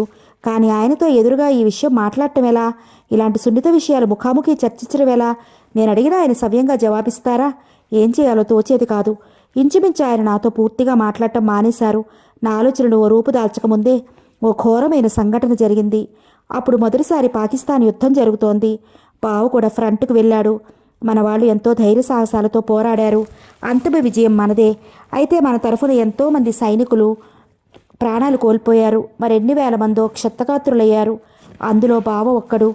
శత్రు స్థావరాల మీద దాడి జరిపి బేస్కి తిరిగి వస్తుండగా బావ ఫైటర్ విమానం మరొక శత్రు విమానం కురిపించిన బాంబులకి నేల కూలింది. అప్పుడు బావ చాలా లో హైట్లో ఉండటం వల్ల చావు తప్పి బ్రతికి బయటపడ్డాడు. బెయిల్అవుట్ కావడానికి కూడా సమయం చిక్కక విమానంతో పాటు నేల కూలాడు. ఆ మంటలు చుట్టుముట్టాయి. బెల్ట్ ఇప్పుకుని వచ్చే లోపల బావ తిస్తులకి నిప్పంటుకుని కాలు పొట్ట అన్నీ బాగా కాలిపోయాయి. ఎత్తిరించి పడ్డ అదుటికి కాలర్ పోను చెయ్యి ఫ్రాక్చర్ అయ్యాయి. అవి కాక గాజు పెంకులు గుచ్చుకుని మొహమంతా గాయాలు. ఆ స్థితిలో బావని చుట్టూ ఉన్నవారు చూసి మండే ప్లేన్ నుంచి బయటికి లాగారు. ఆసుపత్రిలో జాయిన్ చేశారు. బావకి ఉన్న ఒకగానొక బంధువుని నేను. ఏదన్నా ప్రమాదం జరిగితే నాకు తెలపమని నా అడ్రస్ ఇచ్చాట. బావ చావు బ్రతుకుల్లో ఢిల్లీ ఆర్మీ హాస్పిటల్లో ఉన్నట్టు టెలిగ్రామ్ ఇచ్చారు. ఆ ఆందోళన, నా బాధ, ఆరాటం ఎలా ఉంటాయో ఊహించు. బావ ఆ స్థితిలో ఉన్నాడని తెలిసి వెళ్లకుండా ఎలా ఉండగలను? వెంటనే ఢిల్లీ ప్రయాణమయ్యాను. ఆయనతో బావ సంగతి చెప్పి నేను ప్రయాణం అయి వెడుతున్న సంగతి చెప్పాను. ఏమిటి నువ్వెళ్తావా? మతిగానే పోయిందా?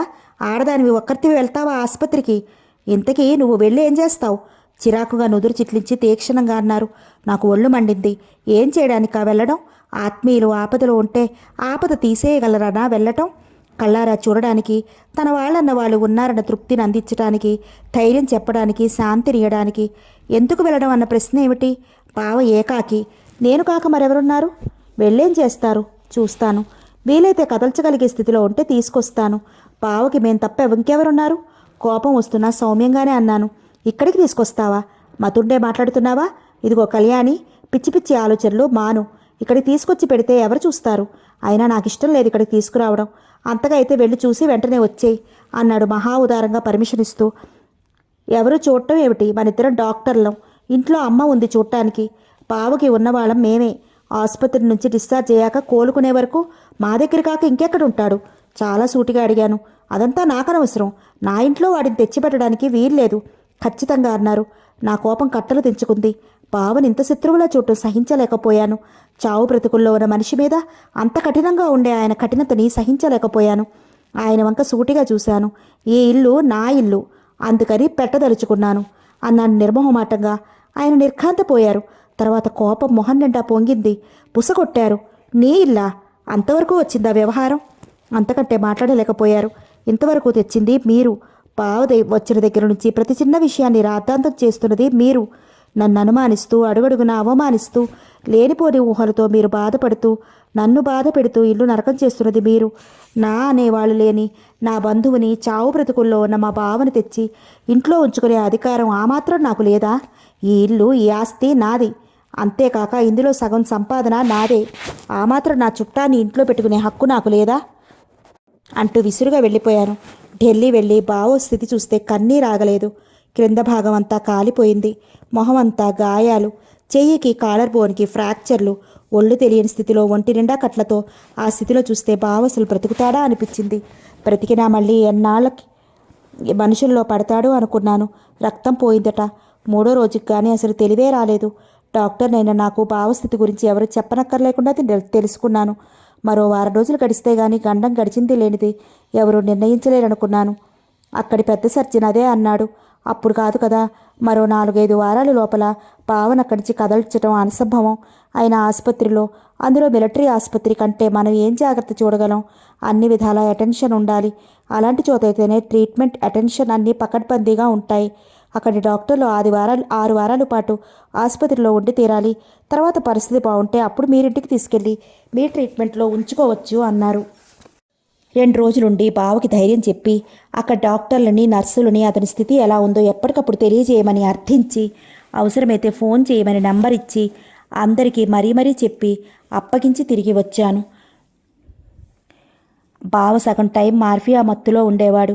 తెలివిలో ఉన్నప్పుడు కళ్ళు తెరిచి అలా నా వంక జాలిగా దీనంగా చూసేవాడు కొద్ది క్షణాలు. ఆ మాత్రం శ్రమ కూడా తట్టుకోలేనట్టు మళ్ళీ కళ్ళు మూసుకుపోయేవి. నేను వెళుతున్నానని చెప్తే కళ్ళు ఆడించాడు సరేనన్నట్లు. కదల్చడానికి వీలుగా ఉన్న చేతితో నా చేయి పట్టుకుని అలా చూస్తూ కళ్ళు నీరు నింపుకున్నాడు. కళ్యాణి, బావ పెదవులు అస్పష్టంగా కదిలాయి. బావని ఆ స్థితిలో వదిలి రావడానికి సుతరాము మనసు ఒప్పలేదు. కానీ మరో మార్గం లేక కన్నీళ్లతో సెలవు తీసుకుని వచ్చాను. ఒంటరిగా ఇంటికి వచ్చిన నన్ను చూసిన ఆయనలో తన మీద భయం వలన, తన ఆజ్ఞ వల్ల బావని తీసుకురాలేదన్న సంబరం కనిపించింది. ఆ గర్వం కళ్ళల్లో తొంగి చూసింది. నేనేమీ అనలేదు, ఆయన ఏమీ అడగలేదు. కనీసం బావ ఎలా ఉన్నాడనే విషయం కూడా మాట వరుసకైనా అడగలేదు. అమ్మతో వివరంగా చెప్పాను. ఇద్దరం బావను తలుచుకుని కళ్ళనీళ్లు పెట్టుకున్నాం. అంతకంటే చేయగలిగిందేముంది? బావ గండం గడిచినట్లు, ప్రోగ్రెస్ అవుతున్నట్లు ఉత్తరం వచ్చింది. ఎప్పటికప్పుడు బావ ఆరోగ్యం ఇంప్రూవ్ అవుతున్నట్లు ఉత్తరాలు వచ్చేవి. 6 వారాలకి బావ కారిన గాయాలు, మిగతా గాయాలు మానేయని ప్లాస్టర్స్ మరో 4-5 రోజుల్లో విప్పుతామని, అప్పుడు మీరు కావలిస్తే ఇంటికి తీసుకువెళ్ళవచ్చని ఉత్తరం వచ్చింది. బావను అక్కడ ప్లేన్ ఎక్కించితే ఇక్కడ దింపుకుంటానని రాశాను. బావకి రాశాను. వచ్చే రోజున ఆసుపత్రి నుంచి ఎయిర్పోర్ట్కి వెళ్ళడానికి చాలా ముందుగా బయలుదేరాను. నేను ఇంటికి వచ్చేస్తూ వెళుతున్నానని ఆయనకి చెప్పాను. ఆయన కాస్త ఆశ్చర్యంగా అప్పుడేనా అన్నారు. బావ వస్తున్నాడు, ఎయిర్పోర్ట్కి వెళ్ళాలి అన్నాను. బావని ఇంటికి తీసుకొస్తున్న విషయం ఆయనకు నేను చెప్పలేదు. ఆ రోజు నా ఇల్లు నా ఆస్తి అని చెప్పిన దాన్ని మళ్ళీ ఈ విషయం ఎత్తి ప్రత్యేకంగా ఆ విషయం మరోసారి చెప్పడం అనవసరం. ఎయిర్పోర్ట్ నుంచి బావని వెంట పెట్టుకొచ్చాను. బావ పూర్తిగా కోలుకోవడానికి కనీసం మరో 4 రోజులు పడుతుందని బావని చూడగానే అర్థమైంది. బావని తీసుకొచ్చి మాట్లాడుతున్నా మనసులో నాకు కాస్త జంకుగానే ఉంది. నన్ను ఏమంటారని కాదు, అన్నా బావ కోసం భరించగలను నేను. బావ ముందు ఏదైనా అంటే బావ బాధపడతాడని, బావ నీ అవమానిస్తారేమోనని జంకుగానే ఉంది. భయపడ్డంతా అయింది. ఆయన వస్తూనే కళ్యాణి అని పెద్ద కేక పెట్టారు హాలులోంచి. బావ, అమ్మ, నేను మొహాలు చూసుకున్నాము. నేను పైకి భయపడనట్టు కనిపించడానికి ప్రయత్నిస్తూ నిబ్బరంగా లేచొచ్చాను. ఈ ఇంటికి యజమాని ఎవరు? ఈ ఇంట్లో నా స్థానం ఏమిటో ఈ రోజునే తేల్చుకోవాలి, చెప్పు. చాలా కోపంగా గర్జించి అడిగారు. ఏమిటి గొడవ ఇప్పుడు అన్నాను. గొడవే. అసలు నువ్వు నా భార్యవో కాదో, నేను నీకు మొగుడ్నో కాదో తేల్చే చెప్పు. మీ స్థానం ఏమిటో మీకు తెలుసు. ఆ స్థానం గౌరవం మీరు నిలబెట్టుకోకపోతే ఆ తప్పు నాది కాదు, కటువుగా అన్నాను. అంటే? తీక్షణంగా అడిగారు.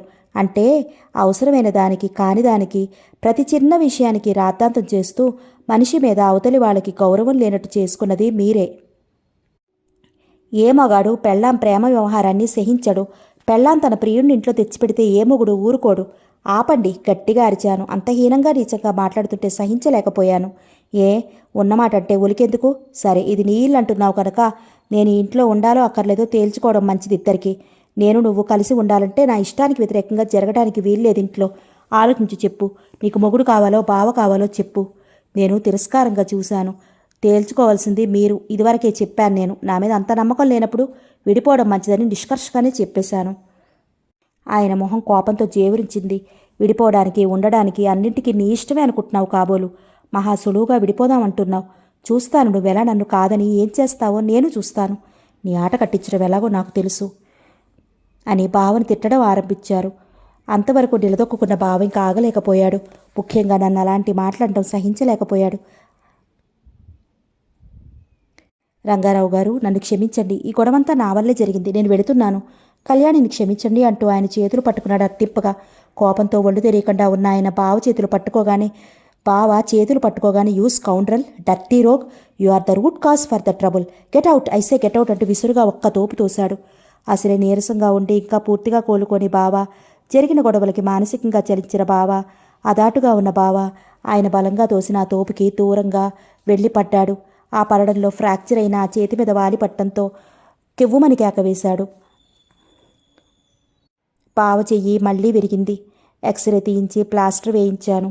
మర్నాడు బావ చాలా బాధపడ్డాడు. శారీరక బాధ ఓ పక్క, నా కోసం బాధ ఓ పక్క. బావ వెళ్ళిపోతానని పట్టు కూర్చున్నాడు. అమ్మ నేను చెప్పినా కూడా వినలేదు. ఉండరా నాయనా, ఈ స్థితిలో చూసే దిక్కు కూడా లేకుండా ఏం చేస్తావు? అమ్మ కూడా ఉండమనే అంది. కానీ అత్తయ్య, ఆయన మళ్ళీ ఏమంటారో అంటే అనని, నువ్వు ఊరుకో మాట్లాడకుండా నిర్లక్ష్యంగా అన్నాను. ఆ రాత్రి నేను నిద్రపోవడానికి గదిలోకి వెళితే ఆయన నా వంక తీక్షణంగా చూశారు. కాసేపు ఊరుకుని వాడిక్కా వెళ్ళనీయలేదన్నమాట. సరే, నీకెలా బుద్ధి చెప్పారో నాకు తెలుసు అన్నారు. నేనేమీ మాట్లాడలేదు, అటు చూడలేదు. తలగడలు సర్దుకుని అటు తిరిగి పడుకున్నాను. బావగారి సేవలు చేస్తూ అక్కడే పడుకోవలసింది. అర్ధరాత్రి అవసరం ఉంటుందేమో, వెళ్ళు అక్కడ పడుకో అన్నారు వ్యంగ్యంగా. ఆయన ధోరణికి ఎదురు జవాబు కూడా చెప్పాలనిపించలేనంత ఏహ్యత పుట్టింది. మాటికి మాట జవాబు చెప్తుంటే ఆయన మరింత రెచ్చిపోతారు. ఆయన నోటికి హత్తూ పత్తూ ఉండదు అని నాకు అర్థమయ్యి మౌనం వహించడమే మంచిదని నిర్ణయించుకున్నాను. తర్వాత 3 రోజులు అతి ప్రశాంతంగా గడిచాయి. తుఫాను ముందు ప్రశాంతి అని ఊహించలేదు నేను. ఆ 3 రోజులలో ఆయన బావ ప్రసక్తి ఎత్తలేదు. బావ ఇంట్లో ఇంకా ఉండడం చూసి మళ్ళీ ఏమంటారోనని భయపడిన అమ్మ నేను ఆయన విషయం చూసి చూడనట్లు ఊరుకోవడంతో ఆశ్చర్యంతో పాటు తేలిగ్గా ఊపిరి తీసుకుని సంతోషించాం. ఆ సంతోషం మరి 3 రోజుల లోపలే పోయింది. ఆ 3 రోజులు ఆయన నర్సింగ్ హోమ్కి కూడా రాలేదు. మొదటి రోజు మామూలుగా తయారై బయటికి వెళ్ళిపోయారు. రోజు నర్సింగ్ హోమ్కి నాకంటే ముందు వెళ్తారు కనుక అదే అనుకున్నాను. కానీ నేను ఆసుపత్రికి వెళ్ళేసరికి ఆయన రాలేదని తెలిసి ఆశ్చర్యపోయాను. 2 రోజులు 3 రోజులు ఇదే వరుస. ఆసుపత్రికి రాకుండా రోజంతా ఎక్కడెక్కడో తిరుగుతున్నారని, రాత్రులు త్రాగొస్తున్నారని అర్థమైంది నాకు. అలవాటు లేని త్రాగుడు ఆరంభించి ఆసుపత్రికి రాకుండా నన్ను శిక్షించాలని ఇలా చేస్తున్నట్టు పూర్తిగా అర్థమైంది. మరో 2 రోజులు ఆగనక్కర్లేకుండానే మర్నాడే జరగాల్సిన భాగవతం జరిగిపోయింది. ఆ రోజు రాత్రి 9:30 అయింది. అందరం భోజనాలు చేసి డ్రాయింగ్ రూమ్లో కూర్చుని కబుర్లు చెప్పుకుంటున్నాం. పిల్లలు పడుకున్నారు. రేడియో వింటూ బావ, నేను, అమ్మ ఏదో మాట్లాడుకుంటున్నాం. 3 రోజులు పట్టి ఆయన పగలంతా ఇంటి పట్టున ఉండడం లేదు. రాత్రి ఎప్పుడో తప్పతాగి వచ్చి పడుకుంటున్నారు. ఆ రోజు రాత్రి ఆయన బాగా త్రాగి తూలుతూ లోపలికి వచ్చారు. ఆయన వెంట ఎవరో ఒక స్త్రీ కూడా లోపలికి వచ్చింది. మేము ఆశ్చర్యపోయి చూస్తుండగానే ఆయన మమ్మల్ని చూసి చూడనట్లు ఆ యువతి భుజం మీద చెయ్యి వేసి కమాన్ డార్లింగ్ అంటూ మేడ మీదికి దారి తీశారు. మేము తెల్లబోతూ ఒకరి మొహాలు ఒకరు చూసుకున్నాము. ఆ యువతి ఎవరో ఏమిటో కూడా మాకు తెలియదు. వేషం చూస్తే చాలా ఫ్లాషీగా చవక రకం షిఫాన్ చీర, స్లీవ్లెట్ బ్లౌజు, లిప్స్టిక్, చేతిలో హ్యాండ్ బ్యాగు, మొహాన దట్టంగా కొట్టిన పౌడరు, దిద్దుకున్న కనుబొమ్మలు, హై హీల్స్. చూడగానే ఎవరికీ గౌరవం ఈ బుద్ధి పుట్టనట్టు ఉంది ఆ అలంకరణ. మర్నాడు ఆమె వెళ్లకుండా ఇంట్లోనే ఉంది. మేము అందరం అనుకున్నట్లుగా ఆమె వెళ్ళిపోకుండా ఇంకా ఇంట్లో ఉండడంతో ఏం చేయాలో అర్థం కాలేదు. ఉదయం కాఫీలు, టిఫిన్లు వంటవాడిని పిలిచి పైకి తెప్పించుకున్నారు ఆయన.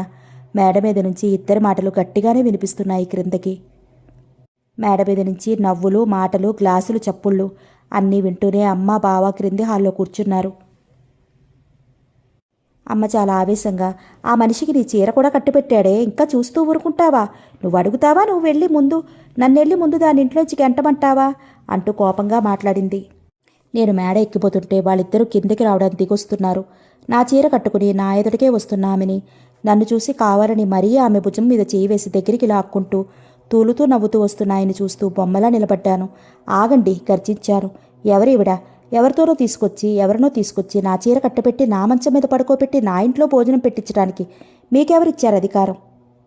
అడ్డమైన వాళ్ళని తీసుకొచ్చి ఇంట్లో రోజులు తరబడి ఉంచుకోవడానికి నీకేం అధికారం ఉందో ఆ అధికారంతోనే నా ఇష్టం వచ్చిన వాళ్ళని తెచ్చుకునే హక్కు నాకుంది. ఏమిటి బావకి ఈ బజారు మనిషికి పోలిక? నీకు నీ బావ ఎలా ప్రియుడో నాకేమే అలా ప్రేయసి. ముందు నీ ప్రియుడిని ఇంటి బయటికి పంపు, అప్పుడు నా ప్రియురాలు వెళుతుంది ఎకసక్కంగా అన్నాడు. మిస్టర్ రంగారావు, ఆపండి మీ బెదిరింపులు. మీ ఇష్టం వచ్చింది మీరు చేయండి. ఇన్నాళ్ళు పెళ్లి చేసుకున్న నేరానికి మీతో కాపురం చేశాను. వివాహ బంధాన్ని గౌరవించి మీకు గౌరవం ఇచ్చాను. నా పిల్లల తండ్రిగా గౌరవించి ఇదంతా సహించాను. ఇంకా మీరు నా భర్త కారు, నేను మీ భార్యని కాను. డైవోర్స్ ఇచ్చేవరకే కాదు, మరో క్షణం మీరిక్కడ ఉండటానికి వీల్లేదు. Now you get out. వెళ్ళండి. నా ఇంట్లోంచి తక్షణం ఇద్దరు బయటికి నడవండి. ముందు బయటికి వెళ్ళి మీ ఇష్టం వచ్చినట్టు బెదిరిద్దురు గాని కదలండి. కళ్యాణి, బావ హెచ్చరికగా పిలిచాడు. నువ్వు ఊరుకో బావా, దేనికన్నా ఓ హద్దు ఉంటుంది. ఆ హద్దు ఈ రోజుతో దాటింది. మిట్టమధ్యాహ్నం అయింది. ఎవరికి తిళ్ళు తిప్పలు లేవు. ఏదో చప్పుడికి మేడమెట్ల వైపు తిరిగి కొయ్యబారిపోయాను. ఆయన ఆమె క్రిందకి దిగి వస్తున్నారు. ఆయన ఒక చేతిలో చిన్న సూట్ కేసు ఉంది, మరో చేతిలో నిద్రపోతున్న రవిని భుజాన వేసుకున్నాడు. ఆమె చేతిలో రేఖ ఉంది. పిల్లలిద్దరిని తీసుకుని క్రిందకి దిగి వస్తున్న వాళ్ళని చూడగానే నిశ్చేష్టునైపోయాను. ఒక క్షణం అలా ఉన్నాక తెలివి తెచ్చుకున్నాను. ఆయన ప్లాన్ నాకు అర్థమైంది. నేను భయపడ్డంతా చేస్తున్నారు. పిల్లల్ని నాకు కాకుండా తీసుకెళ్ళిపోతున్నారు. అంతే వెర్రిదానిలా లేచి కొమ్మం దాటిపోతున్న ఆయన దగ్గరికి పరిగెత్తి, పిల్లల్ని తీసుకెళ్ళటానికి వీల్లేదు, వాళ్ళు నా పిల్లలు, ఇయ్యండి అంటూ రవిని లాక్కోపోయాను. ఆయన విదిలించి త్రోసేశారు. నేను మళ్ళీ, దయచేసి పిల్లల్ని ఇయ్యండి, మీ ఇష్టం వచ్చినట్లు మీరు చేయండి, కానీ పసిపిల్లల్ని మాత్రం వదలండి, పాలు తాగే పసిపిల్లల్ని నా నుంచి విడదీయకండి అంటూ ప్రాధేయపూర్వకంగా ఆమె చేతిలో నుంచి రేఖను అందుకోవాలని ప్రయత్నించాను. ఆ రాక్షసి జలగల రేఖను పట్టుకుంది. ఆయన క్రూరంగా దాన్ని చూసి, వదులు ముందు, నీ పిల్లలు, నీకు పిల్లలు, సంసారం కూడా కావాలా? వీడు నా పిల్లలు, నా కంఠంలో ప్రాణం ఉండగా వీడని నీకు దక్కనియ్యను. నా దారికి అడ్డం రాకుండా మర్యాదగా వదులు. ఇది నీ ఇల్లు, నీ ఇంట్లో నీ ప్రియుడితో హాయిగా ఉండు. ఇంకా లే ముందు, అడ్డులే కఠినంగా అన్నాడు. లేవను, నా కంఠంలో ప్రాణం ఉండగా నా పిల్లల్ని మీరు ఎలా తీసుకెళ్తారో చూస్తాను. ఆఖరికి ఎంత నీచానికి దిగజారారా? పాలు తాగే పసిపిల్లల్ని తల్లి నుంచి విడదీయడానికి సిద్ధపడ్డారా? అమ్మా, బావా గట్టిగా అరిచాను. అమ్మ గబగబా ముందుకు వచ్చి, పిల్లల్ని వదిలే నాయనా, వదిలేయండి, నా పిల్లల్ని వదిలేయండి, దీనాతి దీనంగా ప్రార్థించాను. ఆయన కాళ్ళ మీద పడ్డాను. ఆయన కాళ్ళు వెనక్కి లాగుటి హేళనగా తిరస్కారంగా చూస్తూ, ఏ కాళ్ళబేరానికి దిగావు? కోర్టుకెక్కి విడిపోతారని పెద్ద కబుర్లు చెప్పావుగా, కోర్టుకెక్కు. ఆ కోర్టు ఏం చేస్తుందో అది కూడా చూడు. హైకోర్టు కాదు, సుప్రీంకోర్టు తీర్పిచ్చినా నీ పిల్లల్ని మాత్రం నీకు దక్కనియ్యను. వాళ్ళని చంపనన్నా చంపుతాను కానీ ఏ కోర్టులు తీర్పిచ్చినా నీకు మాత్రం ఇయ్యను. ఈ రంగారావు అంటే ఏమిటో అప్పటికన్నా తెలుసుకో. అతను బలవంతంగా తోసేసి వెళ్ళిపోయాడు. అసలు ఆయన ఎక్కడ ఉన్నాడో తెలిస్తే బ్రతిమలాడో భంగపడో కాళ్ళు పట్టుకున్నో ఆయన ప్రార్థించడానికన్నా వీలుండేది. ఆయన తన విషయం ఎవరికీ చెప్పడానికి వీల్లేదని కట్టడి చేసన్నా ఉండాలి, లేక అక్కడెక్కడా ఉండకపోయన్నా ఉండాలి. ఏ హోటల్లోనూ లేడు. ఎక్కడన్నా ఇల్లు అద్దెకు తీసుకుని ఉండాలి. ఆ మహానగరంలో ఏ ఇంట్లో ఉన్నారో ఎక్కడ నీ వెతకటం? ఆ రోజు నాయరు బజారుకి కూరలకి వెళ్ళాడు. అక్కడ ఓ మందుల షాపులో మందులు కొనుక్కుని బయటకు వస్తున్న ఆయన కనిపించారట. నాయర్ కాస్త తెలివైనోడే. ఆయన కంటపడకుండా వెంటనే ప్రక్కకు తప్పుకుని ఆయన టాక్సీ ఎక్కాక ఓ ఆటో రిక్షాలో ఆయన వెంబడించాడట. ఆయన ఎక్కడికి వెళ్ళింది, ఆ వీధి, ఆ ఇంటి నెంబరు అని గుర్తుపెట్టుకుని ఉరుకులు పరుగులతో ఇంటికొచ్చి చెప్పాడు. అమ్మ నేను వెంటనే వెళ్ళి అతని కాళ్ళ మీద పడ్డాము. పిల్లల్ని ఇయ్యాలంటే నా షరతులకి మీ అమ్మాయి అంగీకరించాలి. అంగీకరిస్తున్నాను. అమ్మకంటే ముందు జవాబు చెప్పేశాను ఆరాటంగా. పిల్లలు కావాలంటే పిల్లల తండ్రిని భరిస్తాను. పిల్లల్ని తీసుకోవాలంటే కోర్టులో విడాకుల ప్రసక్తి తేవడానికి వీల్లేదు. తీసుకురాను. నా ఇష్టాలకి దేనికి అడ్డు రాకూడదు. రాను. నీ ఇల్లు అన్నావు. నీ ఇంట్లో పిల్లలతో పాటు నన్ను పోషించాలి. నేను అడిగినప్పుడు అలా డబ్బిస్తూ ఉండాలి. నేను అనే లోపల అమ్మ ఆశ్చర్యంగా, అదేమిటి నాయనా, మొగాడివి నీకు అది డబ్బు ఇవ్వడం ఏమిటి, పోషించడం ఏమిటి, ఇంటి యజమానివి, పెళ్ళాం బిడ్డల్ని పోషించాల్సిన నువ్వు అంది. టట్, నా మాటకు అడ్డు రాకండి. ఆ ఇల్లు మీ అమ్మాయిది. మీ అమ్మాయికి పిల్లలు కావాలంటే ఆ పిల్లలతో పాటు నన్ను పోషిస్తుంది. పిల్లలు కావాలంటే నేను అడిగిన డబ్బు ఇస్తూ ఉండాలి. నా దారికి ఏ విషయంలోనూ అడ్డు రాకూడదు. అంటే నువ్వు ప్రాక్టీస్ చేయవా నాయనా? అమ్మ ఆరాటంగా అడిగింది. నాకేం అవసరం? ఆ ఇల్లు మీ అమ్మాయిది. ఆ నర్సింగ్ హోమ్ మీ అమ్మాయిది. చదువుకుంది, సంపాదిస్తుంది. పిల్లలు కావాలంటే నన్ను భరిస్తుంది. భరించలేనంటే సరే. లేదు నేనే సంపాదిస్తాను. మీరు సంపాదించకపోయినా పర్వాలేదు.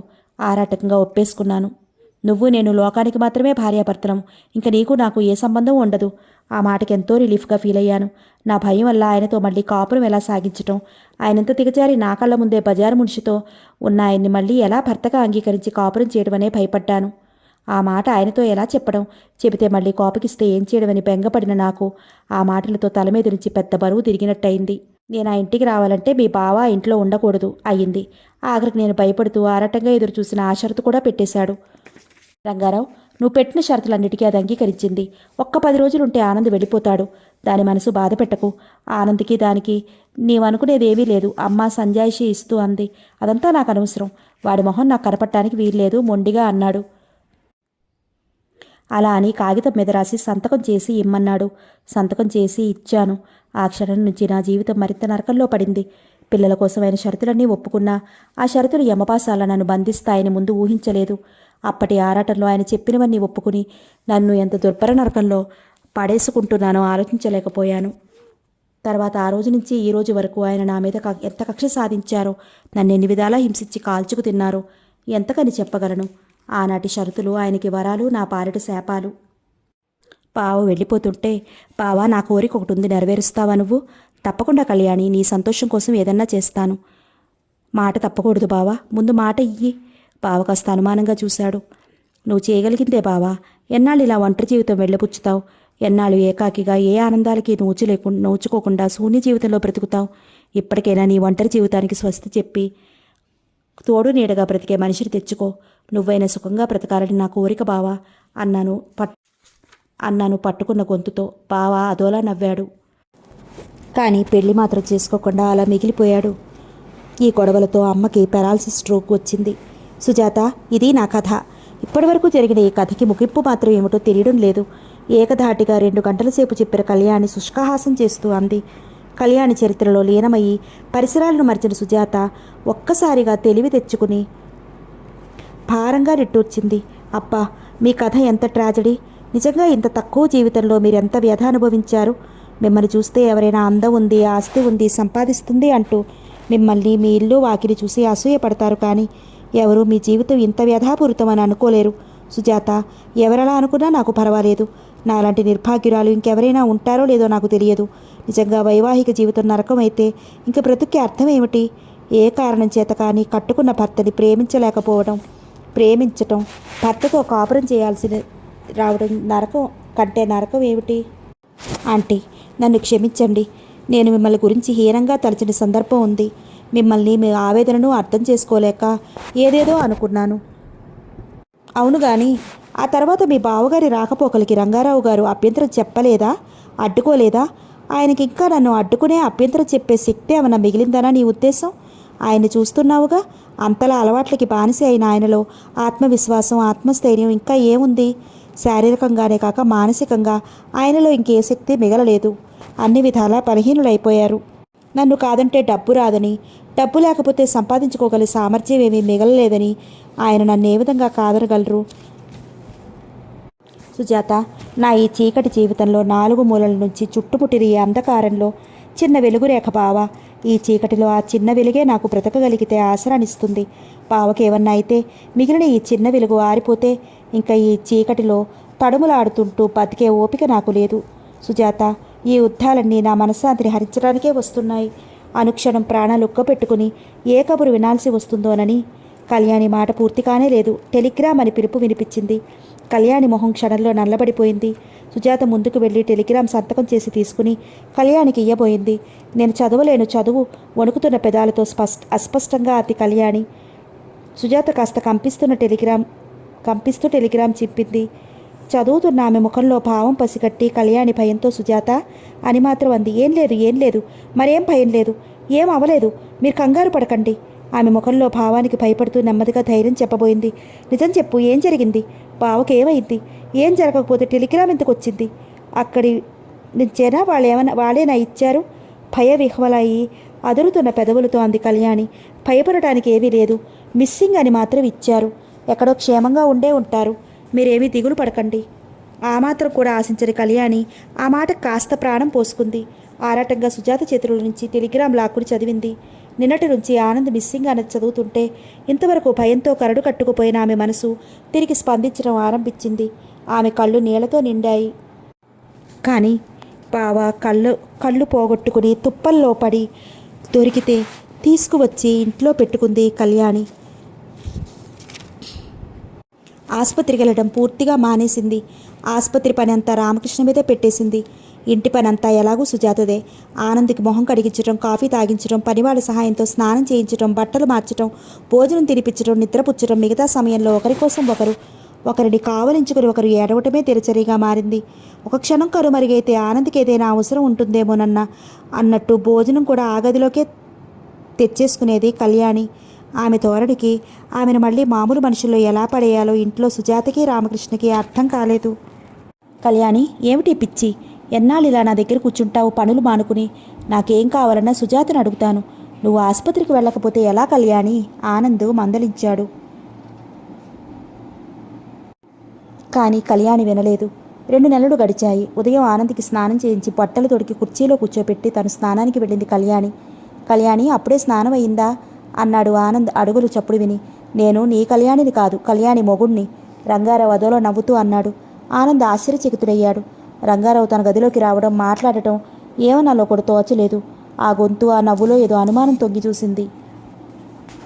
గుడ్, అయితే నేనెందుకు వచ్చానో గ్రహించగలవా? ఆనంద్ బెదరకుండా, నిగ్రహం కోల్పోకుండా స్థిరంగా అలాగే కూర్చుని, తెలుసు, కానియండి మీ పని, నేను కోరుకునేది అదే. అయితే ఒక్క విన్నపం, ఆ చేత్తోనే కళ్యాణిని చంపండి. అప్పటికైనా ఆమె ఈ బాధల నుంచి విముక్తి పొందుతుంది. ఈ లోకంలో ఒకటిగా బ్రతికే అవకాశం లేని మాకు పై లోకంలోనన్నా కలిసి బ్రతికే అవకాశం కల్పిస్తే మీ మేలు మరవలేము. అదొక్కటే నా ప్రార్థన. నోనో, నా భార్యని చంపుకుంటానా? Sorry, very sorry. అంత పాపానికి వడగట్టను. ఆమెను చంపి నా పిల్లల్ని అనాథలు చేయను. కళ్యాణిని అంత సులువుగా చంపేసి సుఖపడలేను మిస్టర్. చచ్చిపోవడంలో ఆమెకి సుఖం తక్కడానికి వీల్లేదు. అనుక్షణం ఆమె చిత్రహింసను అనుభవిస్తూ బ్రతుకుతూ ఉండాలి. నిన్ను చంపి ఆమెకు నరకం సృష్టించి కుళ్ళి ఏడ్చేట్టు చేస్తాను. ఎందుకంత కక్ష ఆమె మీద మీకు? కక్ష, పగ. నాకు అది చేసిన అవమానానికి ప్రతీకారం, నన్ను చేసిన మోసానికి ప్రతిఫలం ప్రతి నిమిషం అనుభవించాలి. నీ వల్ల నా జీవితం నాశనమైంది. నిన్ను చంపి దాని జీవితం నాశనం చేయడమే నా కోరిక. దాన్ని చంపితే కథే ఉంది మిస్టర్ ఆనందరావు. ఇది బ్రతకాలి. నీ చావుకు అది కుళ్ళి ఏడుస్తుంటే నేను చూసి ఆనందించాలి. అప్పటికి కానీ నా కసి చెల్లారదు. లేకపోతే ఈ 2 నెలల నుంచి నాకు డబ్బే కొండా అల్లరి పెడుతోంది. ముష్టి 200 రూపాయలు నెలకి పడేస్తుందా? నీ వల్లే అది ఆసుపత్రికి కూడా వెళ్లకుండా కూర్చుంటోంది. అన్ని గొడవలకి నువ్వే మూల కారణం. నిన్ను చంపితే తప్ప అది దారికి రాదు. ఈ ఇల్లు మామూలు అవదు. మిస్టర్ రంగారావు గారు, పాపం మీరొక్క సంగతి మర్చిపోతున్నారు. నన్ను చంపి అంత సులువుగా మీరు తప్పించుకోగలరనుకుంటారా? మనిషిని చంపిన మనిషి చావాల్సి ఉందన్న విషయం మర్చిపోతున్నారు. జైలుకి వెళ్లాల్సి రావచ్చు. సరిగ్గా ఆ క్షణంలో గుమ్మంలో అడుగుపెట్టిన కళ్యాణి గదిలో దృశ్యం చూసి ముందుకు అడుగేయడం మరిచి దిగ్భ్రమురాలై ఉండిపోయింది. కళ్యాణి రాకని గుర్తించిన రంగారావు, గుడ్, సరిగా సమయానికి వచ్చావు, మరీ మంచిది. నీ కళ్ళతో నువ్వే చూడొచ్చు మీ బావుకి పట్టే గతి. కళ్యాణి పరిస్థితి అర్థం చేసుకుని కెవ్వుమని అరిచి ముందు కురికింది. అది గుర్తించి రంగారావు తన మీద కురికిన కళ్యాణిని ఎడం చేత్తో నెట్టుతూ కుడి చేత్తో పిస్తోలు పేల్చాడు. 1, 2, 3 పిస్తోల్లో గుళ్ళన్నీ ఆఖరయ్యేంతవరకు అలా కాలుస్తూనే ఉన్నాడు. రంగారావు చేతిలో పిస్తోల్ లాగడానికి పెరుకులాడిన కళ్యాణి మొదటి 2 గుళ్ళు పేలగానే ఆనంద్ వేపలా చూస్తూ కొయ్యబారిపోయింది. ఆనంద్ తల వాలిపోయింది. 2వ గుండుకే అతనిలో చలనం ఆగిపోయింది. కుర్చీలో నుంచి కిందకి బోర్లా పడిపోయాడు. కళ్యాణి అరుపులకి, పిస్తోలు శబ్దానికి సుజాత, రామకృష్ణ, పనివాళ్ళు అందరూ పరిగెత్తుకొచ్చారు. రామకృష్ణ వస్తూనే రంగారావు మీదకి తుమికి చేతిలోని పిస్తోల్ లాగడానికి ప్రయత్నించాడు. అప్పటికే జరగాల్సింది జరిగిందని తెలియక అందరినీ విడిపించి పిస్తోల్లో గుళ్ళయ్యే వరకు కాల్చేశాడు రంగారావు. అందరూ చేష్టలు దక్కి బొమ్మల్లా నిలబడ్డారు. కళ్యాణికి ఏం చేస్తుందో అర్థం కాలేదు. ఆమె తల గిర్రుండి తిరిగింది. కళ్ళ ముందు చీకటి వలయం అలా కుప్పగా కూలిపోయి స్పృహ తప్పింది. పోలీసులు వచ్చారు. రంగారావే అంతా స్వయంగా వివరించాడు. ఇన్స్పెక్టర్ ఆశ్చర్యపోతూ విన్నాడు. సుజాత, ఇంకా ఏడుస్తూనే ఉన్నావా? ఎంత ఏడ్చి మాత్రం ఏం లాభం? సుజాత దగ్గరికి వచ్చి ఆమెను దగ్గరికి తీసుకుని ఓదార్చసాగాడు రామకృష్ణ. అతని గుండెలకి హత్తుకుపోయి ఏడుస్తూ, ఆంటీ, ఆవిడది ఎంత దౌర్భాగ్య జీవితం. ఏ ఆడదానికి ఆమె జీవితం లాంటి జీవితం వద్దు. పాపం విధి ఎప్పటికప్పుడు ఆమెకి ఎదురు తిరిగి ఆమెతో ఆటలాడింది. అన్నీ ఉండి ఏ సుఖానికి నోచుకొని బ్రతుకయి నిండు జీవితం అర్థాంతరంగా ముగిసిపోయింది. భారంగా అంది సుజాత. ఒక విధంగా నాకు ఆవిడ మంచి పనే చేసిందనిపిస్తోంది. ఆనంద్ పోయాక ఆమె బ్రతకడం అనుక్షణం నరకమే అవుతుంది. ఆవిడికి జీవితంలో ఏ ఆశ మిగిలిందని ఆవిడ బ్రతకగలదు? ఒక్క పిల్లల కోసమే ఆవిడ బ్రతకాలి. ఇన్నాళ్ళు వాళ్ళ కోసమే బ్రతికింది. కానీ ఇప్పుడు ఆ బంధాన్ని తెంచుకోగల విరక్తి వచ్చింది ఆమెకి. పిల్లల్ని మనం చూసుకుంటామన్న నిబ్బరం ఆమెను చనిచ్చిపోవడానికి ప్రోత్సహించింది. అందుకే నిశ్చిత్తగా చచ్చిపోగలిగారు. కళ్యాణి కథంతా సుజాత ద్వారా విన్న రామకృష్ణకి కళ్యాణి ఇంకా బ్రతకలేదన్నది అర్థమైంది. సుజాత నిట్టూర్చింది. మంగళ వాయిద్యాలు మారుమోగుతున్నాయి. పెళ్లి పందిరి కళకళ్లాడుతోంది. వివాహ మంటపంలో వధూవరులు తలంబ్రాలు పోసుకుంటున్నారు. మధుపర్కాలు, మంగళసూత్రం, జ్యోతులు, తలంబ్రాలు, కర్పూర దండల మధ్య మెరిసిపోతున్న రేఖని తదేకంగా చూస్తూ మైమరిచి నిలుచుంది సుజాత. అమ్మా, అమ్మా, అన్నయ్య చూడమ్మా, కూల్ డ్రింక్స్ నేనిస్తానంటే వద్దంటున్నాడు. 8 ఏళ్ల గీత తల్లి కొంగు పట్టుకుని లాగుతూ కంప్లైంట్ చేసింది. చూడమ్మా, అందరికీ సరిగ్గా ఇవ్వడం లేదు, వద్దంటే వినదు. 10 ఏళ్ల గోపి కోపంగా అన్నాడు. ఆంటీ, బ్యాగులు ఇంకా కావాలి, సరిపోలేదు, ఎక్కడున్నాయంటూ వచ్చాడు రవి. పెద్దన్నయ్య చూడు, గోపన్నయ్య నాకు ఫ్యాంటా లీయడం లేదు, అందరికీ ఇస్తానంటే వద్దంటున్నాడు. రవి చేయి పట్టుకుని గీత పుంగమూతి పెట్టింది. ఒరే గోపి, చిన్నపిల్ల, దాంతో నీకేమిట్రా? పాపం అది సరదా పడుతోంది, దాన్ని ఇయ్యనియరా? గీత, నాతోరా, నేనిస్తాను. ఆంటీ, స్టోర్ తాళాలు ఇయ్యి అంటూ తాళాలు తీసుకుని గీతను వెంట పెట్టుకుని వెళ్ళిపోయాడు రవి. రవి, రేఖ, గోపి, గీత నలుగురిని చూసి నా 4 కళ్ళు అంటుంది సుజాత ఎప్పుడు. రవి ఆ మాటకి నవ్వి, అందరికీ 2 కళ్ళు అయితే నీకు 4 కళ్ళు ఎక్కడి నుంచి వచ్చాయి ఆంటీ అన్నాడు. అవునరా, అసలు కళ్ళు 2, ఇవిగో ఇవి 2 కళ్ళు అంటూ కళ్ళజోడు తీస్తుంది సుజాత. అలాగా, అయితే మా నలుగురిలో అసలు కళ్ళేవి, కళ్ళజోడు కళ్ళేవి అంది రేఖ గడుసుగా. దానికి జవాబు ఇవ్వడానికి సుజాత క్షణం కూడా ఆలోచించదు. ముందున్న కళ్ళు 2 మీరు, తర్వాత వచ్చినవే ఈ కళ్ళు అంది నవ్వి గీతని గోపిని చూపించి. నిజంగానే రేఖ, రవి తన పిల్లలు కారని సుజాతకి ఏ క్షణంలోనూ గుర్తురాదు. వాళ్ళిద్దరూ తన పెద్ద పిల్లలనే అనుకుంటుంది. ఆ పిల్లలకు తన తల్లి కాదని అనిపించదు ఆమెకి. మనకి వేరే పిల్లలు ఎందుకు, వీళ్ళిద్దరూ మనకు చాలు అంది సుజాత రామకృష్ణతో ఒకసారి. వీళ్ళిద్దరూ పెద్దవాళ్ళు అయిపోయారు, చంటి పిల్లల ముచ్చట తీరద్దు మనకి అన్నాడు రామకృష్ణ చిలిపిగా. అది కాదు సుజాత సందేహం రామకృష్ణకు అర్థమైంది. మనకి పిల్లలు పుడితే వీళ్ళకి అన్యాయం జరుగుతుందని నీకు సందేహం, అవునా సుజా? మనం కావాలన్నా వీళ్ళకి ఏ అన్యాయం చేయలేము. కళ్యాణి గారికి మనం అంత ద్రోహం ఎలా చేయగలం? అంత నీచులంగా మనం మారం. ఆ మాత్రం నమ్మకం నాకుంది, నన్ను నమ్ము అన్నాడు రామకృష్ణ. అన్నమాట ప్రకారమే రామకృష్ణ ఎన్నడూ ఏ విషయంలోనూ రేఖా రవిలకి తన పిల్లలకి తేడా చూపలేదు.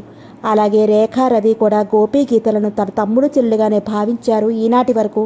సుజా, ఏమిటలా నిలబడిపోయావు?